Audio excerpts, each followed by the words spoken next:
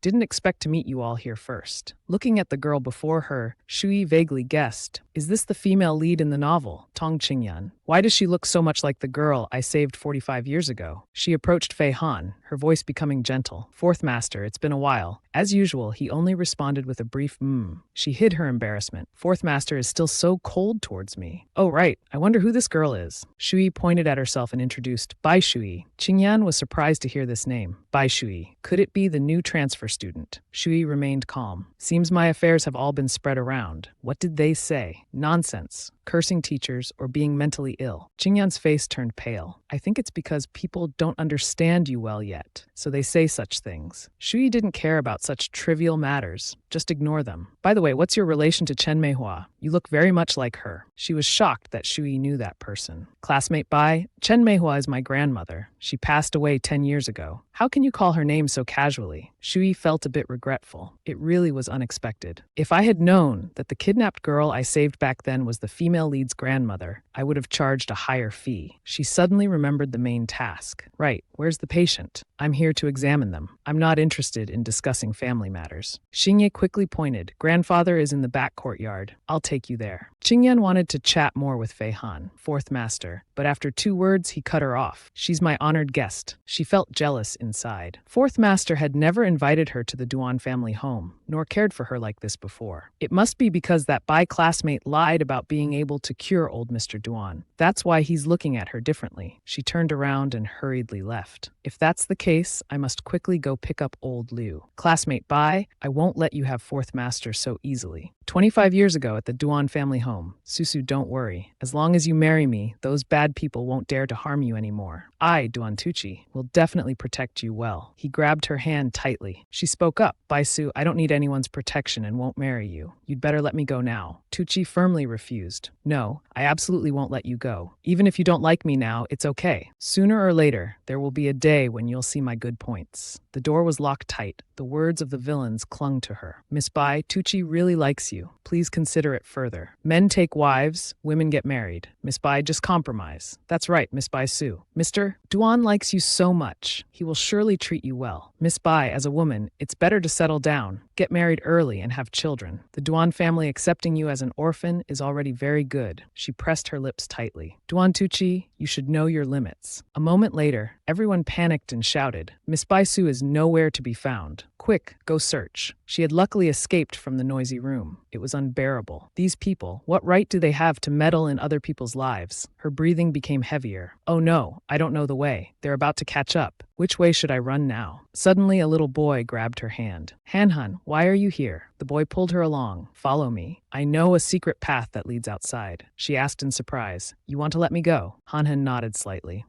If Fairy Sister wants to leave, then just go. Behind them, voices rang out. Susu, where did she go? She shouted, hurry up. If we don't run, they'll catch up. The boy made a sound of agreement. After recalling that incident, Sophie suddenly understood. No wonder Duan Feihan looked so familiar. So that fair-skinned little boy has grown up so much. Feihan asked her, puzzled. Miss Bai, why did you refuse to treat my father? She made up an excuse. I'm not in a good mood. Although Duan Feihan saved me back then, I won't forget my grudge against the other Duan family members. I won't forget. Feihan didn't want to give up. Then how can I help improve Miss Bai's mood? She turned her back to leave. Unless time flows backwards. In short, I won't treat him. Qingyan arrogantly said, your medical skills are nothing. Just honestly admit it. Why pretend that the Duan family owes you something? Sophie glanced at her. So she had invited someone here, the famous Dr. Liu from the medical community. Dr. Liu Zhen is my aunt, specially invited to examine old Mr. Duan. Everyone was surprised. Liu Zhen was the 120-year-old divine doctor who had appeared on the Xinwen Liembo program. Wasn't he already retired and not seeing patients anymore? The divine doctor spoke up.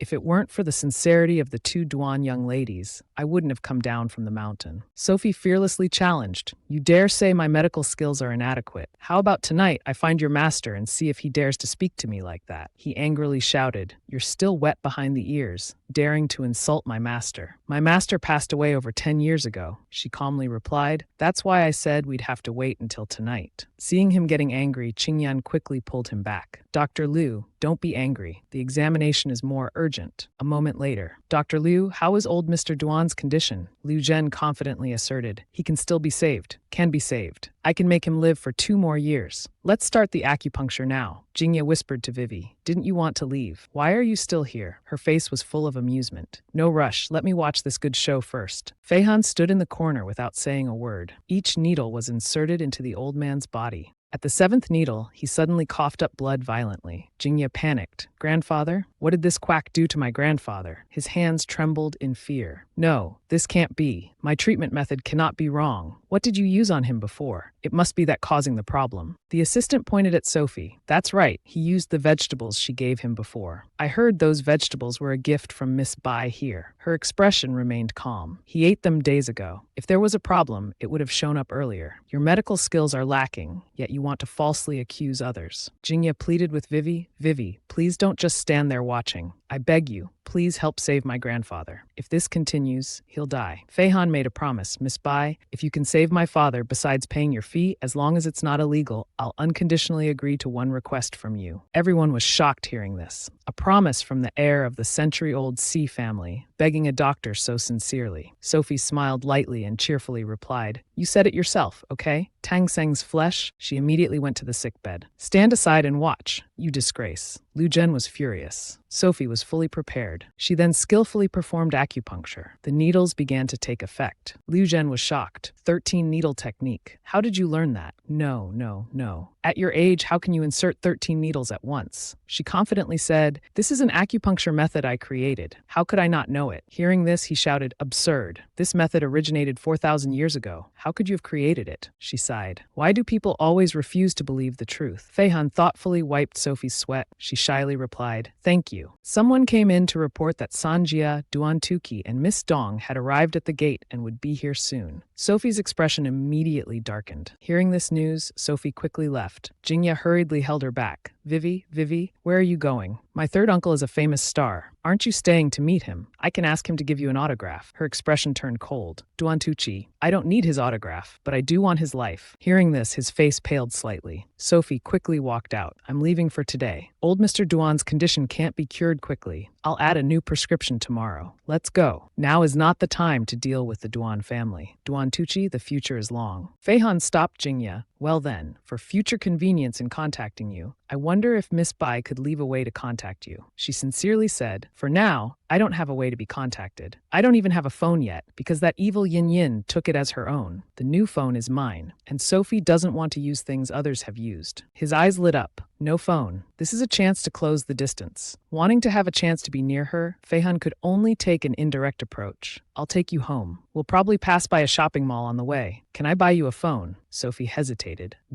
He suddenly moved close to Sophie, arm around her shoulder. Miss Bai, follow me. We'll go out through the back garden, so we won't run into the person you don't want to see. Sophie felt somewhat touched. She didn't expect that cute little white boy from 25 years ago would now be so considerate. Moreover, he was wearing the beads she gave him. She happily agreed. Then, thank you for your kindness. Let's go. Feihan blushed nervously. By the time it got dark, the two had arrived at the shopping mall. Sophie stepped into the store. Hello, I want to buy a phone. The saleswoman was mesmerized. This girl is so beautiful. Then she introduced, yes, miss. This model is the Mojin V20, currently the best-selling. It's endorsed by the film emperor Duan Tuki. Hearing that name, she became unhappy. Why does it have to be Duanqi? How annoying. I don't know who Duan Tuki is. Give me the Mojin 10 Pro instead, the highest-end model in gray. The saleswoman replied, yes, I'll go get it for you now. Suddenly, two kids approached, sister, their eyes shining brightly. We heard everything you said just now. If you don't know our Tutu, we can introduce him to you.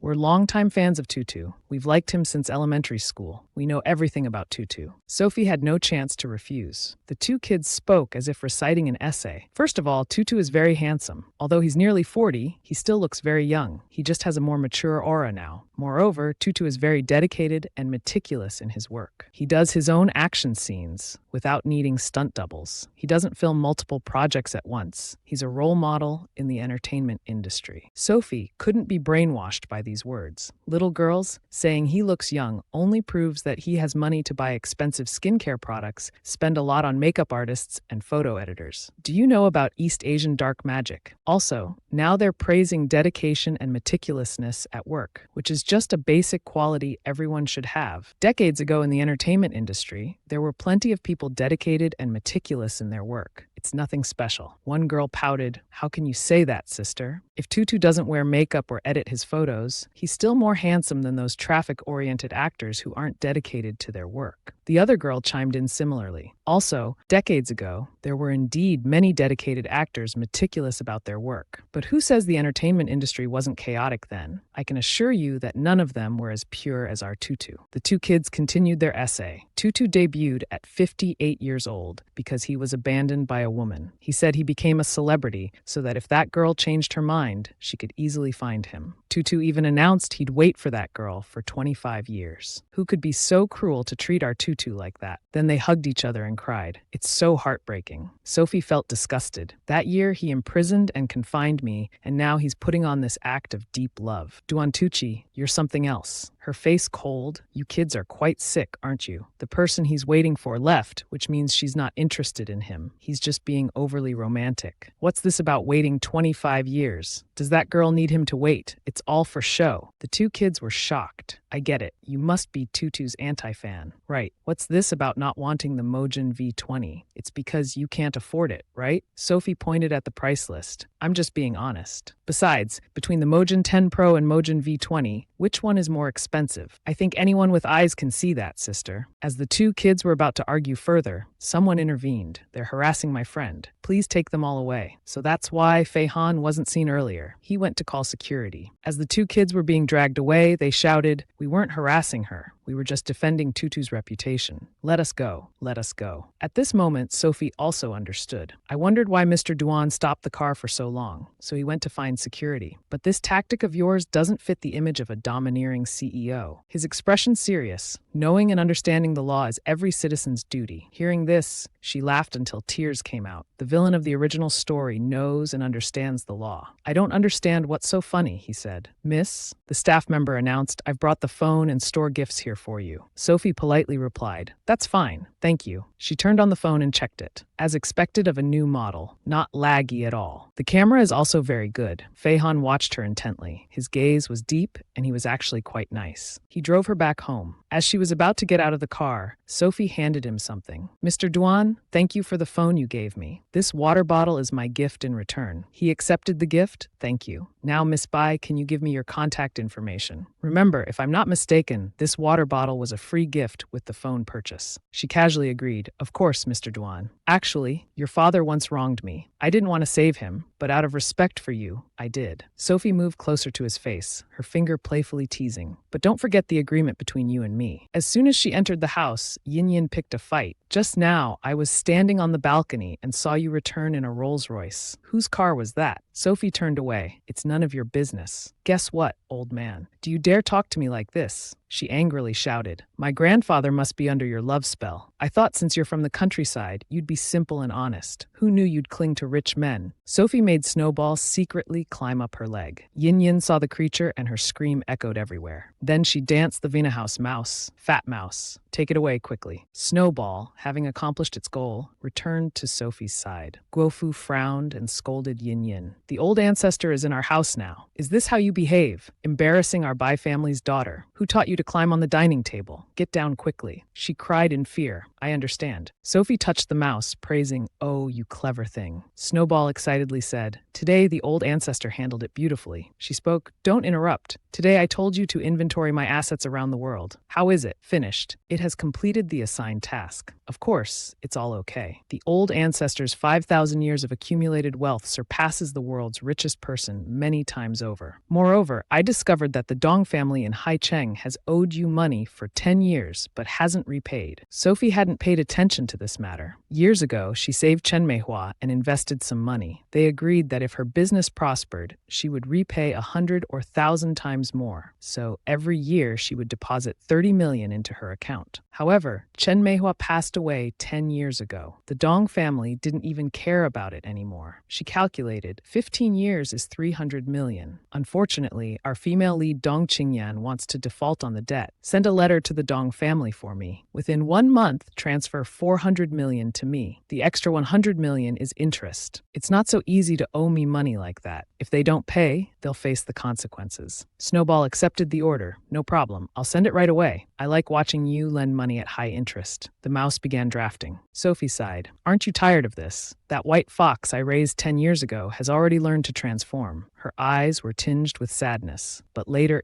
Snowball interrupted. I won't transform. I want to stay with the old ancestor forever. The two were moved and about to hug each other. Snowball, old ancestor. Sophie suddenly changed course and pinched its face. This is no reason for you not to practice. It cried out in pain. Stop. Stop pulling. I've finished the letter. Quickly print it and get an express envelope. Sophie slowly signed Baisu on the paper. I'm very eager to know how the Dong family will feel when they receive the 400 million bill. Outside, a loud shout could be heard. What the hell is this 400 million bill? This is absurd. Is this bill a joke or extortion? An old man carefully read and spoke, Baisu. This is the name of the person Manhwa transferred money to each year when she was alive, probably some poor student she sponsored. Dong Yanru panicked. Dad, you said the letter writer's name is Baisu. Isn't the woman Tu Chi is always looking for also named Baisu? Qingyan suspected. Could they be the same person? Her face looked worse. Damn it. Today, I've had bad luck one after another. First, there was Liu Zhen. That foolish girl went to the Duan family. I heard Old Master Liu's condition has improved greatly. Thank you for treating the old gentleman. I hope you can attend my wedding in the future. Clearly, her medical skills aren't good, but she won't admit it proactively, making herself lose face in front of the Duan family. Jingye angrily rebuked, Aunt, what are you saying? This old Liu's needle almost killed grandfather. Luckily, thanks to the divine doctor that fourth uncle and I found, we were able to turn the situation around. Who is this? She was scolded harshly without knowing who it was. Yanru began to fidget. Now Bai Su, who disappeared for 25 years, has reappeared. Could it be that the love between me and Tu Chi has to endure so many obstacles? How Qingyan pretended to look innocent. This Bai Su is really greedy. Grandma helped her, but she not only doesn't thank us, she even wants to extort money from us. What do you all think? Could it be that because she knows Aunt Yanru is about to marry Uncle Duan Tu Chi, so she wants to make some extra money? Father panicked. Right. Qingyan is very correct. It must be like that. 400 million is a large sum for our family, but for the Duan family, it's just like losing a strand of hair from 9 cows. Yanru frowned. I knew early on that she was targeting Tu Chi. Qingyan whispered, Dad, give me the bill. She took it and forcefully tore it to shreds. We Dongs have a large fortune. In the future, with the Duan family's help, I want to see how this Bai Su will make us face the consequences. Everyone praised Qingyan. Well done. That's right. Sophie had witnessed everything. Dare to send a bill, but not dare to show up. That Bai Su is really ridiculous. Snowball spoke up. It seems they don't take the bill seriously. She coldly waved her hand. They'll know in a month. But they also reminded me of something. She dialed someone's number. The person answered immediately. Old ancestor, you've come out of seclusion. Sophie replied, Macfen is the asset under your name, right? Next, cancel Duan Tu Chi's endorsement for me. I find it irritating. It's getting cold. Let Duan Tu Chi feel cold too. Bai Sophie received a message notification. She opened it to check and saw a line of text on the screen, wondering, isn't this the hero, our original central air conditioner? So it's already midnight, and he's still busy spreading warmth. The content of the message was as follows. Classmate Bai, I'm the class monitor of Class 9 and also the math representative. If you need any help, you can come to me. After all, you just transferred to Class 9, so you still need to adapt. But the math homework assigned by Teacher Chu Feng must be completed. He will conduct a surprise check early tomorrow morning. On the other side, the class monitor received a message from your old ancestor. Chu Feng can't come to school tomorrow. The homework doesn't need to be done. He was speechless. This Bai Sophie, is she overthinking? From the beginning, Teacher Chu Feng has always been very dedicated to his job.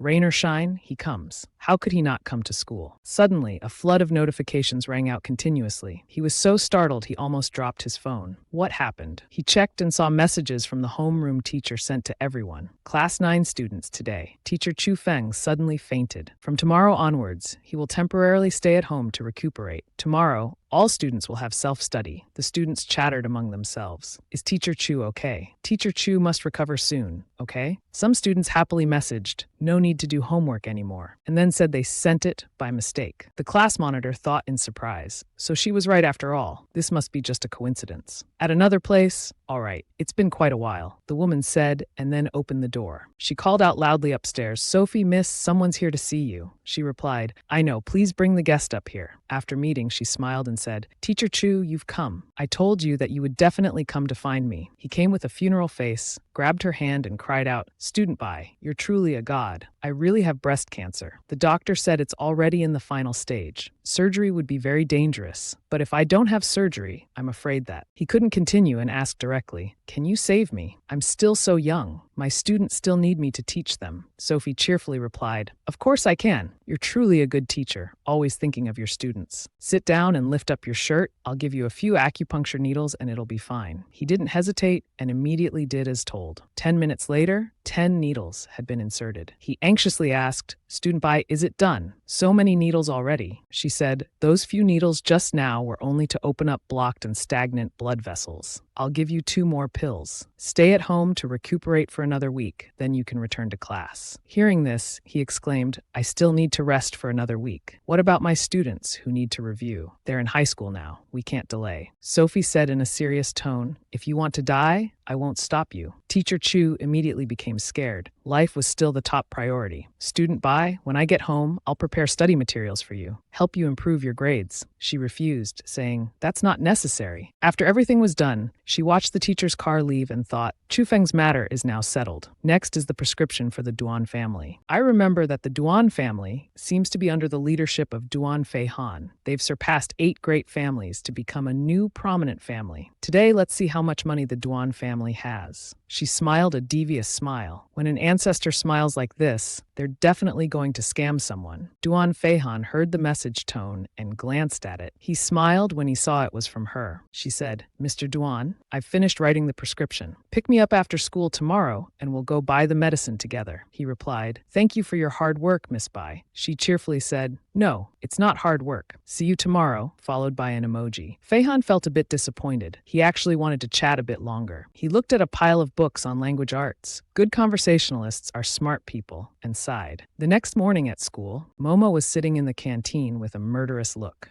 "Damn it, Grandpa really starved me for a whole night. It's all because of Bai Sophie and her damn rat." Suddenly, a voice rang out. "Momo, is that you? It really is you. Haven't you always not eaten breakfast in the school canteen?" The girl was accompanied by 2 others. They don't look very nice at first glance. Momo thought to herself, "Dang mang, I remember she has some tricks to deal with others. Maybe I can make use of one." Thinking this, she put on a pitiful act. "Don't remind me, I haven't eaten since last night. An adopted girl appeared in my house named Bai Sophie. Grandpa always punishes me because of her." Dang Mang was shocked. Bai Sophie is the girl who just arrived and seduced Duan Jingye and Hua Jingshen. The other 2 girls were also stunned. The forum says she even bragged that the famous poem Mountain Travel Notes was written by her. Ridiculous. How old does she think she is? They angrily said, "Momo, don't worry. We'll definitely help you teach her a lesson." Hearing this, she immediately said, "Thank you, everyone." Half an hour later, Sophie was reminded, "Classmate Sophie, here's the uniform you ordered. I helped bring it here for you. Try it on to see if the size fits." She happily said, "Thanks. I'll go try it on now." As soon as she entered the changing room, Dang Mang's group was already hiding behind, observing. The chance has come. Sophie is in the bathroom. Just listen to those suspicious sounds coming out continuously, and the sound of footsteps walking around. She said irritably, "What are you trying to do?" Dang Mang used a mop to block the door and said excitedly, "By Sophie, relying on a bit of beauty to seduce Duan Jingye and Hua Jingshen. Let's teach her a small lesson. Make her smell the bathroom odor. The next class for 9th grade is literature, right? Yesterday, she scolded Teacher Lee for being sick. This time there'll be a good show to watch." Sophie laughed lightly. "Such a trivial trick like locking the door, and you want to deal with me. These kids are really naive." She took out a piece of paper from the uniform bag, a note with the following content. "Student Bai, the new uniform shoes might rub against your heel, so please stick a heel protector on later. Signed, Hua Jingshen." She thought, indeed, how thoughtful. No wonder the original owner loved Hua Jingshen so crazily. Probably in the original story, she fought with Dongqing every day, right? For the sake of character design, he even cares for someone he doesn't like. This Hua Jingshen lives such a fake life. Isn't he tired of it? Indeed, the more you look, the more you feel that the fair-skinned, silly, and sweet male supporting character, Duan Jingye, makes people feel comfortable. Saying this, she threw the note and sticker into the trash. All right, after changing, I need to go find those girls from earlier to settle the score. In the classroom, Duan Jingye yawned and looked out the window. Is this another self-study period? How boring. At this moment, Sophie suddenly walked in. "Hello, may I ask if there's anyone named Dang Mong in this class?" The boys were attracted by her extraordinary beauty. They took turns answering, "Oh, she's sitting at the back." She cheerfully said, "Thank you." The boys kept discussing. "Did I just see a fairy? This beauty and aura surpass even our class beauty Dong Qingyu." Qingyu heard this and felt very uncomfortable. Sophie approached Dongmang's group.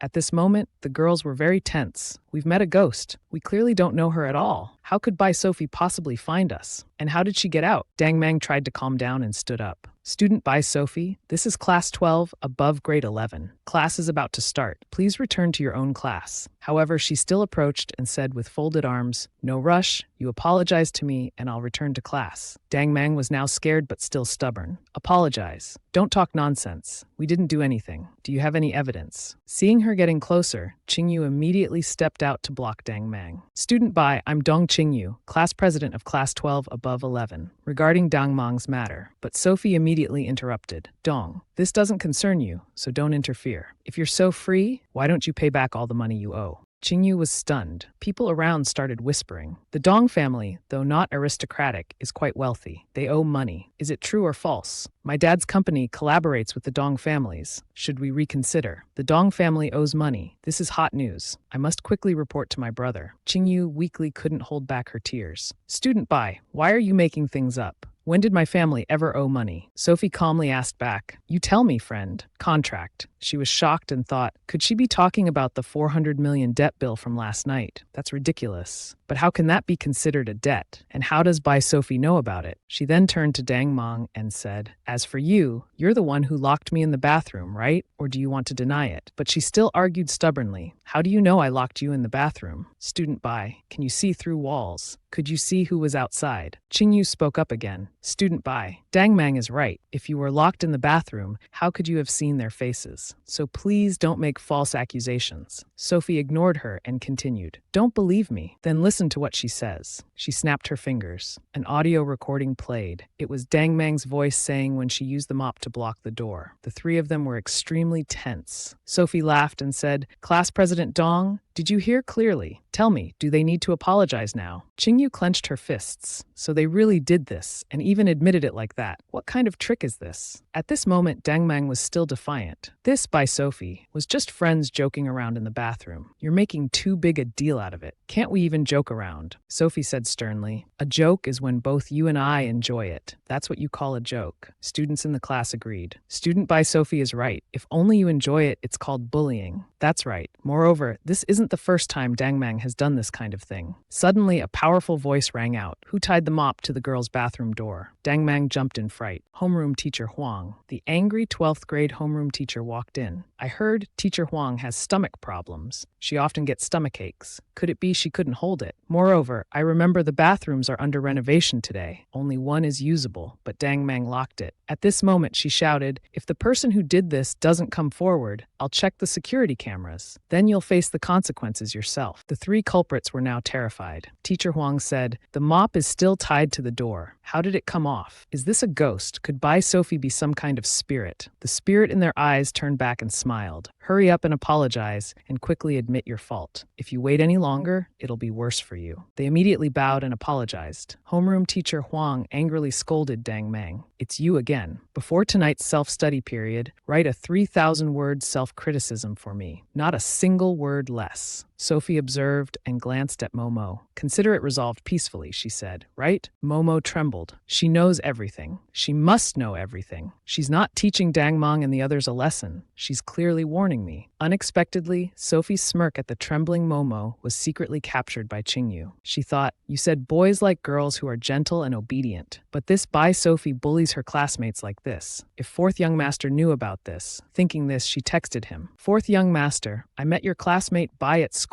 It seems some friends played a prank on her, making her angry. She looks very fierce when angry, those poor classmates." She also sent a few fake crying emojis. Homeroom teacher Huang patted Sophie's shoulder. "Student, which grade are you in? Hurry back to class. First period has already started." She thought, "This teacher is also a good person. Moreover, today she has helped me out." Then she smiled and handed a small bottle to homeroom teacher Huang. "This is for you. Take it directly when your stomach feels uncomfortable. I'm going back to 9th grade for class now." She accepted it and opened it to look. "You're already in 12th grade, but still like a child carrying candy around." When Sophie returned to class, she was immediately scolded. "Poor academic performance, causing disruptions, dating, and skipping class. You've got some nerve." The teacher was fuming with anger, but she smiled and replied, "Teacher Lee, I think my academic performance is very good. Moreover, if I were skipping class, you wouldn't see me appearing in class now, would you?" Teacher Lee glared at her. Jingya then spoke up in her defense. "That's right, Teacher Lee. Vivi just came to Manhwa High School, so she might have gotten lost. That's why she's late." After saying this, he looked at Jing Shen, signaling for help.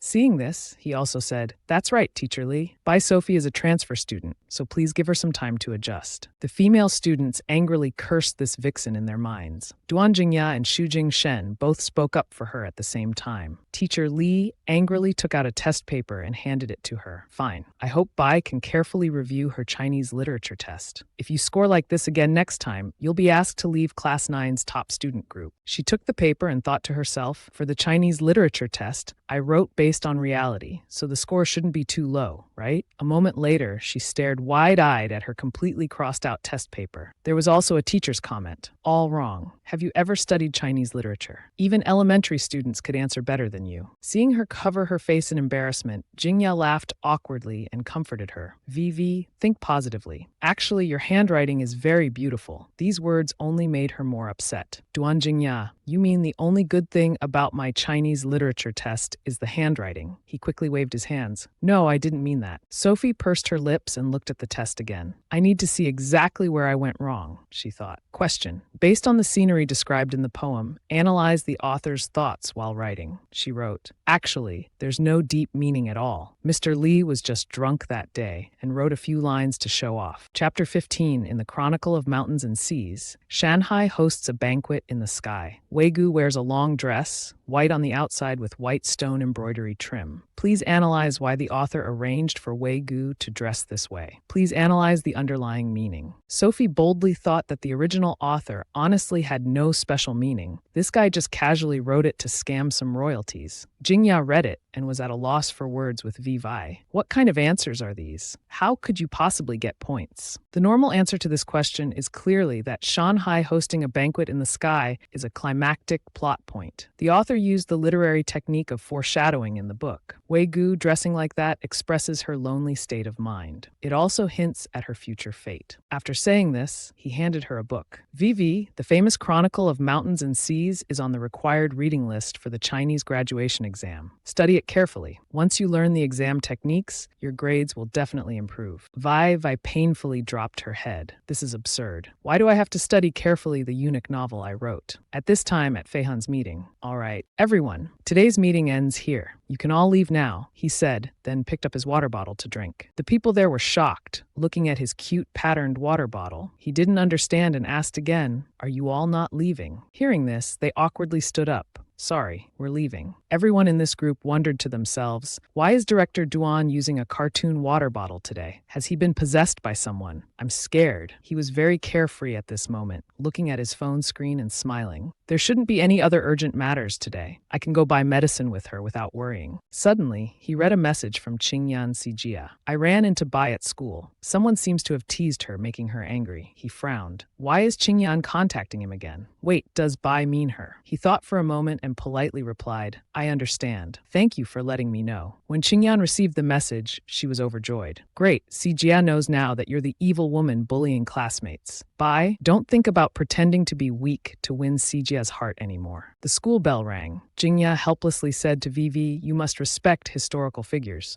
"I do respect them, and we have a great relationship." As she said this, she received a call from Fei Han. She looked at the name Meat Sugar she had set for him and wondered, "Why is Duan Fei Han calling me so early in the morning?" She answered, "Brother Duan, why are you calling me right now? Are you afraid I might suddenly change my mind and not go shopping with you?" The voice of Bai came from the other end. Jingya noticed something unusual. "Duan," he said, "about what happened at your school today? I know everything. Whether it's about studies or daily life, if you need anything, I can help you." She froze. What is this about? Could it be about her conflict with the online group? Then she replied to him, "Mr. Duan, you're such a good person, so enthusiastic about helping others. Thank you for your concern. However, I've already resolved the issue on my end." He smiled. "That's good. We'll meet him after school." Just as he said this, the call was disconnected. She thought to herself, before the original boss turned dark, he was actually a softie, completely opposite to his history. Jingya held her aching stomach. He's actively caring for others now. Is this still the cold and distant Sijia that she knows? A few hours later, Selfie was sitting in class, focused on her phone. Suddenly, someone approached. "Bye, Selfie. I've finally found you." Selfie immediately took off her earphones and looked up. It was homeroom teacher Huang. Seeing her dark expression, the students started guessing what was happening. What's going on? Is Teacher Huang starting to crack down on self-study time? Bai Selfie is definitely in trouble. Her earphones will surely be confiscated. She wondered to herself, why is she suddenly coming to find me? Let me think about this. Actually, earlier in the office, Teacher Lee had angrily scolded Bai Selfie. This Vi's studies are already terrible, and her attitude is arrogant too. Teacher Huang, why don't you transfer her to another class? Don't let her affect Class 12-9.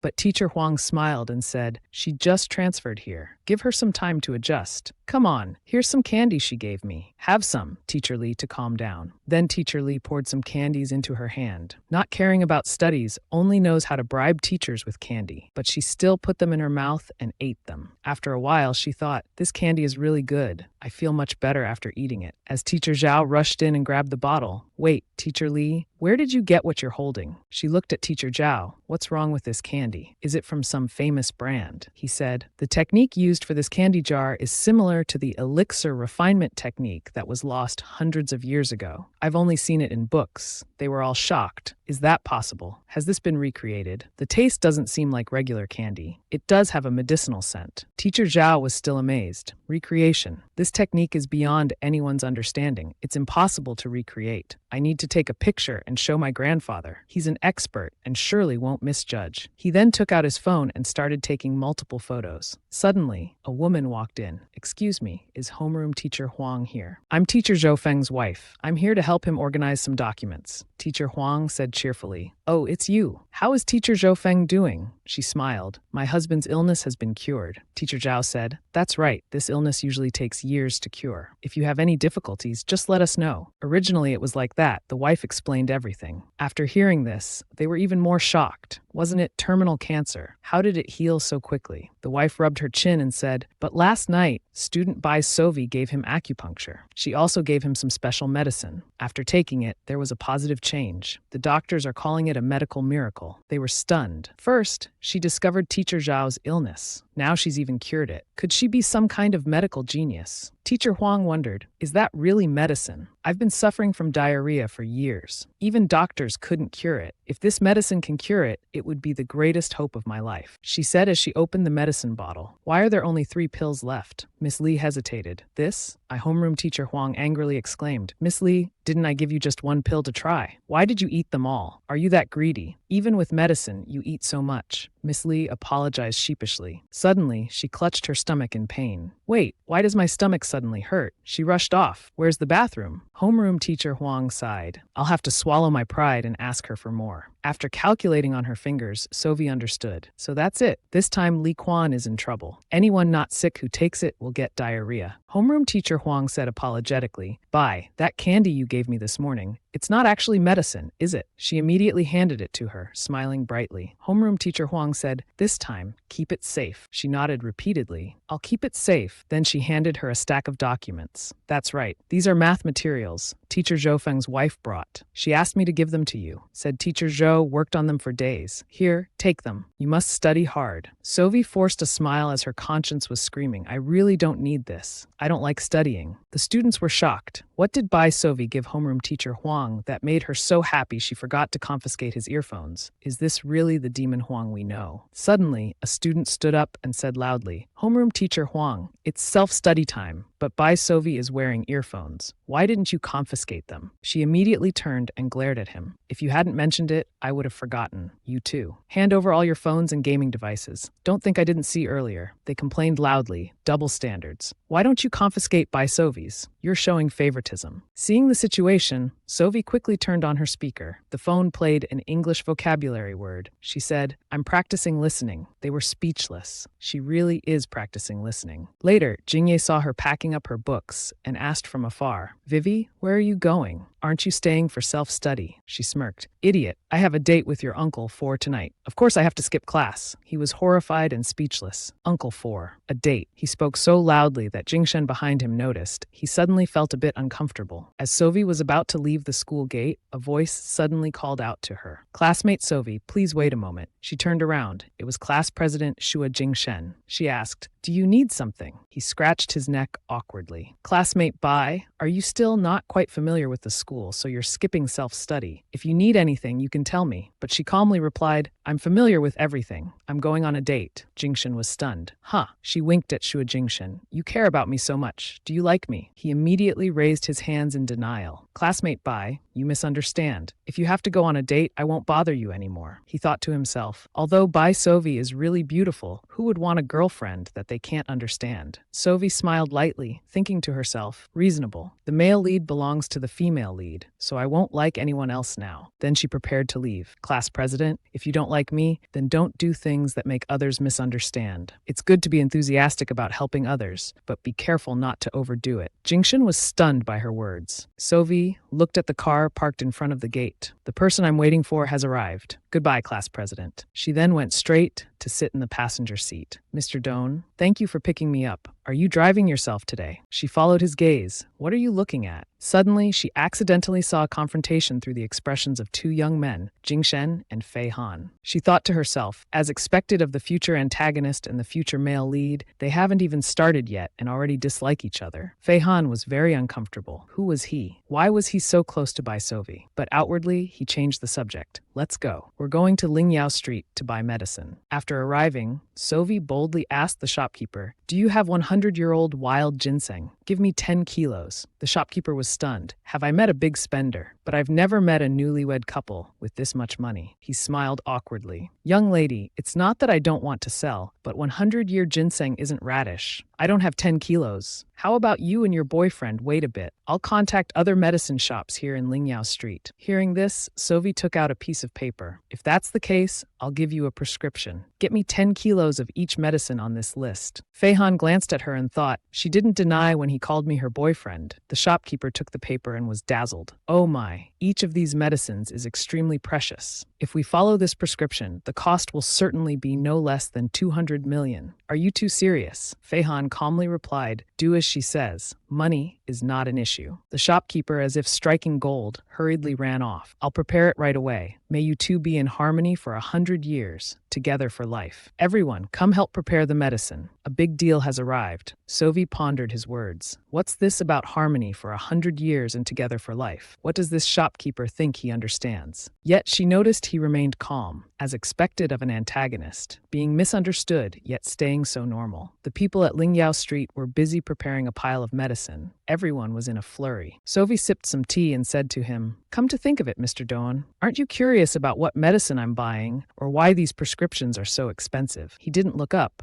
adjusting his bracelet instead. I'm not curious about your money. Miss Bai can use it however she likes. Hearing this, she suddenly moved closer. Mr. Doan, you trust me that much. Aren't you afraid I'll buy bad medicine to harm your father? Fei Han blushed at this close contact. Their eyes met for a few seconds before he turned away. I trust you, he said, remembering feeling this shy when he was young and saying, I want to hug sister. Let me hug. Sovi observed him and evaluated. Duan Fei Han is clearly a grown man now, but why is he still as shy as when he was little? How cute. Suddenly, he was about to say something. Miss Bai Sovi immediately waved her hand to interrupt. Don't call me Miss Bai anymore in the future. He smiled, thinking she'd allow him to call her Vivi like Jing Shen did. But she continued, from now on, call me sister. Her words were like cold water poured over him. Sister. How can an 18-year-old girl ask a 24-year-old adult to call her sister? Is that reasonable? Sovi thought differently. That chubby, fair-skinned boy used to call me that before. Such nostalgia. Just as Doan Fei Han and Bai Sovi were face to face, an old man approached, breaking the atmosphere.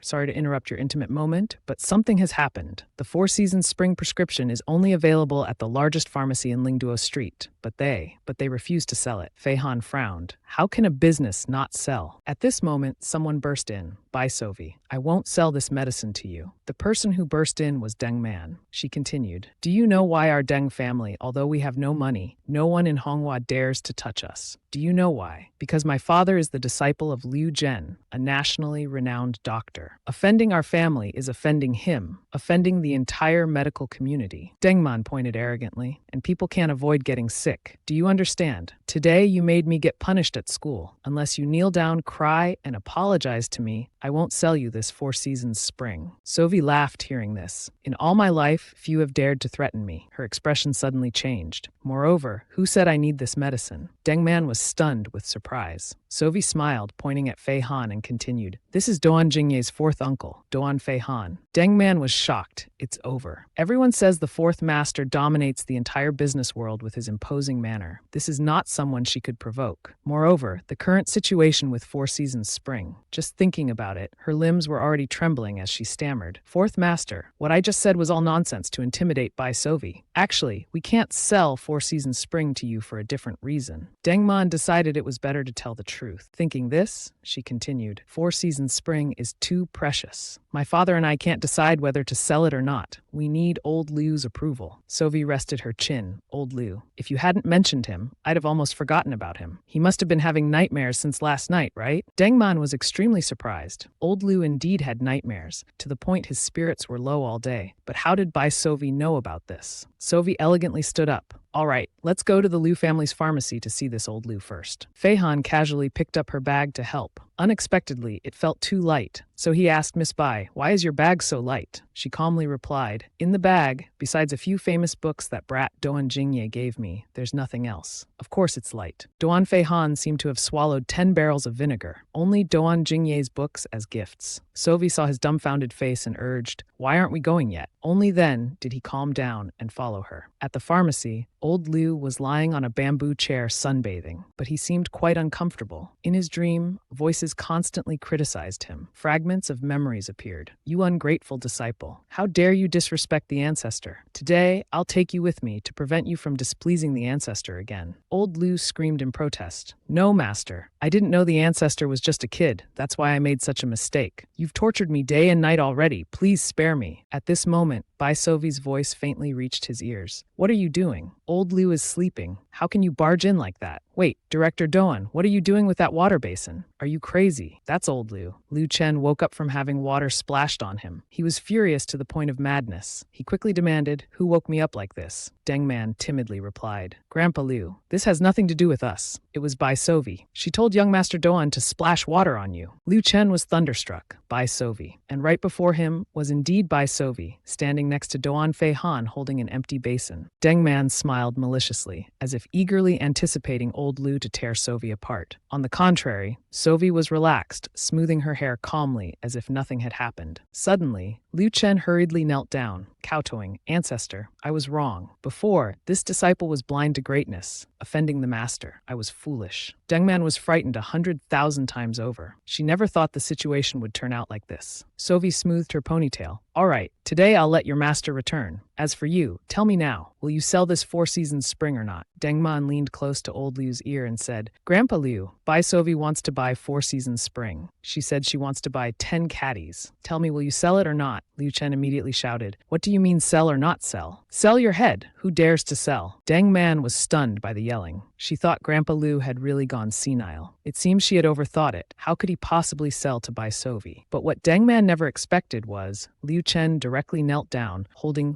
Sovi's hand respectfully. "How can this disciple sell what the ancestor wants? However much you want, this disciple will give you." She didn't stand on ceremony either. She then replied, "All right, go prepare and tell the other pharmacies to bring all the medicines I need to Liu's pharmacy. That will do." Liu Chen nodded repeatedly. "Yes, I'll do it right away. Ancestor, please wait comfortably at the front door." Sophie, satisfied, left with Fei Han. Night had fallen, but Liu's pharmacy was still diligently and busily transporting medicines. Sophie and Fei Han strolled down the street. She spoke. "Four Seasons Spring doesn't need payment, but the other things do. I've calculated. It's not too expensive, just 300 million. Duan Fei Han stopped walking. He said in a deep voice, "Miss Bai, actually, this medicine isn't for my father, is it?" Sophie feigned innocence. "Didn't I ask you to call me sister? Don't you want to?" Seeing his gloomy expression, she smiled and said, "All right, I was just teasing you. This medicine indeed isn't for your father. I need it. But how did you figure it out?" Fei Han moved closer to her. The distance was almost a hand's breadth. "Sophie, there's a faint scent of medicine on you." Sophie stepped back in panic. "Mr. Doan is very smart. I did indeed deceive you out of a large sum of money, betraying your trust. So what do you plan to do next? Feihan calmly replied. Miss Bai, have you forgotten? My money, you can spend it however you like. Also, he hesitated for a moment. I prefer to call you Sovi rather than sister. You can also call me directly by my name. Sovi was slightly surprised. Call you by your name. Well then, she paused, took 2 steps forward, smiled seductively, and leaned close to Feihan. She called out suggestively, Han Han. Duan Feihan didn't expect her to be so direct, even daring to tease him. Han Han. Really? This way of calling sounds like addressing a kid who's not even 5 years old. Wait a minute. It seems like 25 years ago, someone also called me that way. Memories gradually surfaced, a woman tenderly calling him Han Han. Feihan fell silent, but after such a long time, he couldn't remember what she looked like anymore. Sovi kept waving her hand, calling Han Han. What are you thinking about? Feihan snapped out of it, shaking his head. Nothing. He covered up. I was just thinking, Miss Bai's medical skills are so advanced, yet you're still in such pain yourself. Sovi put on a pained expression. My sworn brother died saving me, and I developed this heart condition. It's incurable. I can only rely on spiritual medicine to ease the pain. She clasped her hands behind her back and walked on. Who would have thought that the medical ancestor of all of Huaxia can't even cure her own illness? She unconsciously turned around and smiled. But luckily, I've met you now. The moment he saw that smile, Feihan's heart raced and his cheeks flushed. What did she mean by those words? An adult like himself being teased by a high school student. Sovi was delighted inwardly. Although this piece of tangseng meat couldn't be eaten, keeping it close to absorb spiritual energy would do. Duan Feihan coughed twice to compose himself, hastily changing the subject. That's right, Sovi. What was your condition for agreeing to treat my father's illness? He asked. Sovi seized the opportunity, grabbing both his hands and replying, Of course, it's Sovi. She deliberately left the sentence hanging, placing Feihan's hand on her cheek before continuing, hugging me. Feihan was teased to embarrassment. You're 18. Are you even of legal age? He asked. Sovi bluntly replied, Of course I'm of legal age. But what does this have to do with age anyway? She screamed internally. I've lived for over 5,000 years. How could I not be of legal age? Feihan swallowed hard and said, Even if you're of legal age, you're still a high school student. You should focus on your studies now. Hearing this, she let go of his hand and stepped back. I don't like people telling me what to do. Just one question. Will you hug me or not? Feihan didn't expect her to react so strongly. He was stunned for a moment, then awkwardly turned away. Let's get in the car then. The car sped through the streets. After a while, he stopped. Sovi pointed at some suggestive billboards. Why did you bring me here? Feihan calmly replied, Didn't you ask me to hug you? I thought you meant this kind of suggestive hug. Sovi blushed with anger. Han Han, you're only 24 years old. Why are you thinking so complicatedly? When I said hug, I simply meant a hug. Feihan really wanted to find a hole to crawl into. Seeing this, she felt like teasing him more. But it seems your feelings for your father are deep. To think that you'd even offer your body in return. Before she could finish, Han Fei hugged her tightly. Nestled in Feihan's large arms, she didn't know if it was his body that was too hot or if Sovi's heart was heating up, but her whole face turned red. Feihan's body emitted a very pleasant scent. She greedily inhaled it and couldn't help but exclaim, You smell so good. No wonder you're a spiritual energy repository. Living for 5,000 years, this is the first time I've encountered such a treasure. Sovi happily hugged Feihan, seeming to reverse their roles, when suddenly a phone call broke the atmosphere. Feihan raised an eyebrow. The person on the other end said, The medicine you bought is all in the car now. Should we deliver it directly to the main house of the Duan family? Sovi quickly interjected, No, that medicine should be delivered to the Bai family in Haicheng. I'll send you the exact address later. She then handed the medicine package to Feihan. This is the medicine your father needs. I spent 300 yuan to prepare it. Next, I'll have Liu Chan go there to perform the 3-tube acupuncture method. Only then can stomach cancer be cured. Feihan watched her speak enthusiastically and marveled internally. Being so frank and open, how could 300 million be exchanged for 300 yuan worth of medicine? And this medicine is for treating stomach cancer. These two things, if either were to leak out, would shock the entire world. A few hours later at the Duan family home, Feihan's father was being fed the medicine spoonful by spoonful. He complained in agony, This medicine is too bitter. I've never taken anything so bitter in my entire life. Fei Han, worried, quickly sent a message to Sovi. Sovi, does the medicine you gave have to be fed by spoonful? It seems very bitter. My father looks like he's in a lot of pain taking it. Sovi read the message and smiled mischievously, delighted at her revenge. Of course, it has to be fed by spoonful. Otherwise, it would be a waste of my effort in carefully selecting the ingredients. Sovi had just stepped out of the bathroom. The fragrance was truly refreshing. Duan Fei Han is both generous in his work and handsome. I'll definitely take good care of his father. She dried her hair and got into bed. Chu Shui, seeing this, quickly asked the old ancestor, "Do you want to sleep?" She yawned and replied, "That's right. I want to enter the dream realm to find Liu Chan. Ask him to go to the Duan family to check the situation for me. I must give him the most painful acupuncture method, the most unbearable of the 13 spiritual acupuncture techniques." In the dream realm, Sovi had accomplished her intention. Liu Zhen respectfully said, "Thank you, old ancestor, for teaching me the acupuncture technique. This disciple will certainly study it carefully. I absolutely won't disappoint your expectations." Sovi left Liu Zhen's place, yawning lazily a few times. Finally, the main task was considered completed. What should I do next? She suddenly remembered. That's right. How about taking a look at Duan Fei Han's dream? Thinking is doing. Sovi immediately went to see Fei Han's dreamscape. Still so young, yet with such complex thoughts. It makes me want to see what he usually dreams about. She tried to enter, but was thrown back, as expected of Tang Seng's body. Even his dreamscape is different from ordinary people, to be able to block even the old ancestor. But the more it's like this, the more I want to enter and see what it's like. Sovi forcefully attacked the dreamscape. After a struggle, she finally broke through the seal. She smiled as she entered. It took quite some effort, but I finally got in. The journey to explore Duan Fei Han's dreamscape officially begins. As soon as she entered the dreamscape, she heard the sound of continuous thunder. Before her eyes appeared an ancient villa surrounded by lightning. It seems this isn't a pleasant dream. A little boy was sitting, intently reading a book in the room. It seemed that the fierce sounds outside didn't affect him at all. Sovi cupped her cheeks. Again, this is Duan Fei Han at 4 years old. Tiny, cold, proud, yet adorable. Suddenly, there was a call. Han Han. Fei Han quickly put down the book he was reading, excitedly replying, "Mom, I'm coming right away." It seems this story is developing quite warmly. However, why does this scene make me feel a bit uneasy? She followed behind Fei Han.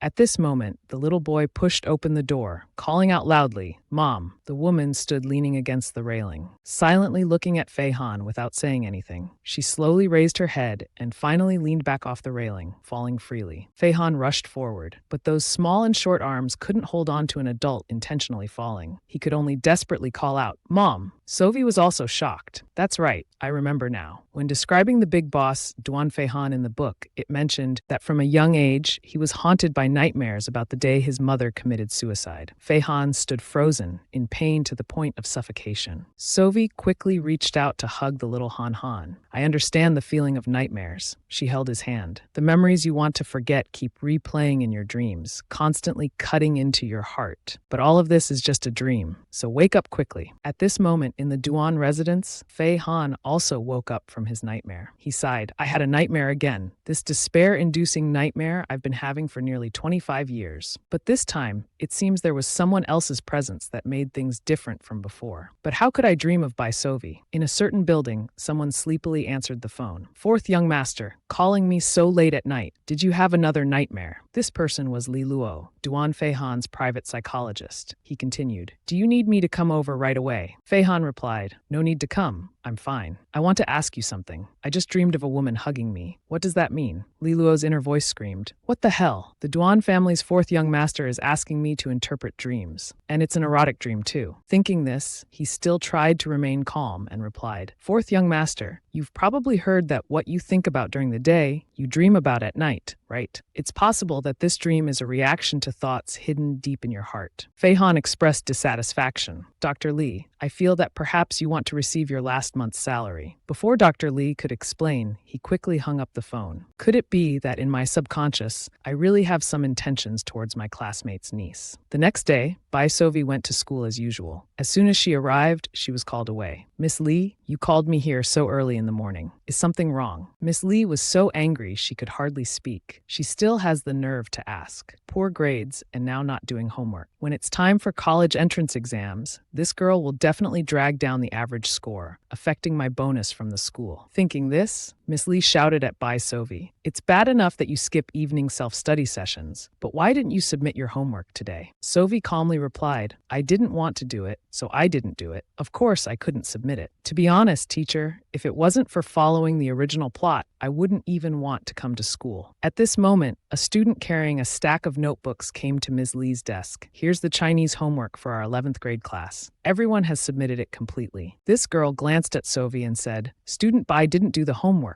Is it because she just transferred here and isn't used to it yet, so she doesn't know how to do it?" Sovi smirked. "I've always felt that the female lead was targeting me." Thinking this, she replied, "Student Dong's listening ability seems to be quite poor. I just said that I didn't want to do it." Miss Lee became even more dissatisfied seeing Sovi's attitude. "Bai Sovi, how are you talking to Qingyan? Be honest. Is it because you were playing games or watching videos that you didn't do your homework?" Sovi remained silent. Miss Lee took the opportunity to continue. "I knew it. You poor students should learn from Qingyan. She normally live streams and makes videos, yet can still rank in the top 10 of the class." Sovi clasped her hands. "I don't play games or watch videos. As for the class top 10, if I wanted, I could achieve that too." Miss Lee was about to explode with anger. "Then what exactly did you do last night? If you can't give me a reason why, then go write a 3,000-word self-criticism right now." Before Miss Lee could finish her sentence, a voice interrupted. "She was with me last night." Everyone turned to look at the door. Miss Lee stammered in shock. "Young Master Fei." Fei Han politely replied, "Hello. Student Bai had an appointment with me last night, so she missed her studies. I hope the teacher here won't punish her." Ms. Lee hurriedly waved her hands. "Young Master Fei is right. How could we punish Student Bai?" Sovi frowned. "This Li Yuan is quite good at reading the room." She turned to leave. "Are you done talking? Then I'm leaving. I'm going back." Dong Qingyan, seeing Fei Han, also greeted him. However, young Master Fei paid no attention to her. He only followed Sovi, "Miss Bai, please wait for me." Qingyan felt her heart tighten. "Young Master Fei, why do you only have eyes for Bai Sovi now? I clearly knew you first." Sovi walked with Fei Han along the corridor. "Han, why do you have time to come to my school?" Fei Han looked confused. She's still adding Han. He handed her a book and said, "I was going to the company and happened to pass by your school. I remembered I had something to give you. This is the hardcover edition of Shan Yue's notes. It's more detailed than the one Duan Jingye gave you. I hope it's useful for your studies." Sovi suddenly felt warmth in her heart. He had suffered from nightmares all night, yet still wanted to come to school to help her out and give her this book. She smiled. Han, don't worry. I don't come to school for studying." Fei Han asked in surprise. "Not for studying. Then for what?" She rested her finger on her cheek, hesitating. "Probably for people." "That's right, she was here for Hua Jingchen, for Dong Qingyan, to follow the original plot." Fei Han showed his disapproval. "You're still a high school student now. You should prioritize your studies. Don't let romance distract you." She quickly interrupted, stroking his chin. Han, I don't think you're in a position to say these things. Wasn't it you who wanted to take me to rent a room last night?" Fei Han blushed at this action. If she smiled at him again like that, it wouldn't be good. Sovi was determined to tease him, embarrassed already. Fei Han gritted his teeth and moved closer. Placing his hand on her shoulder, he said,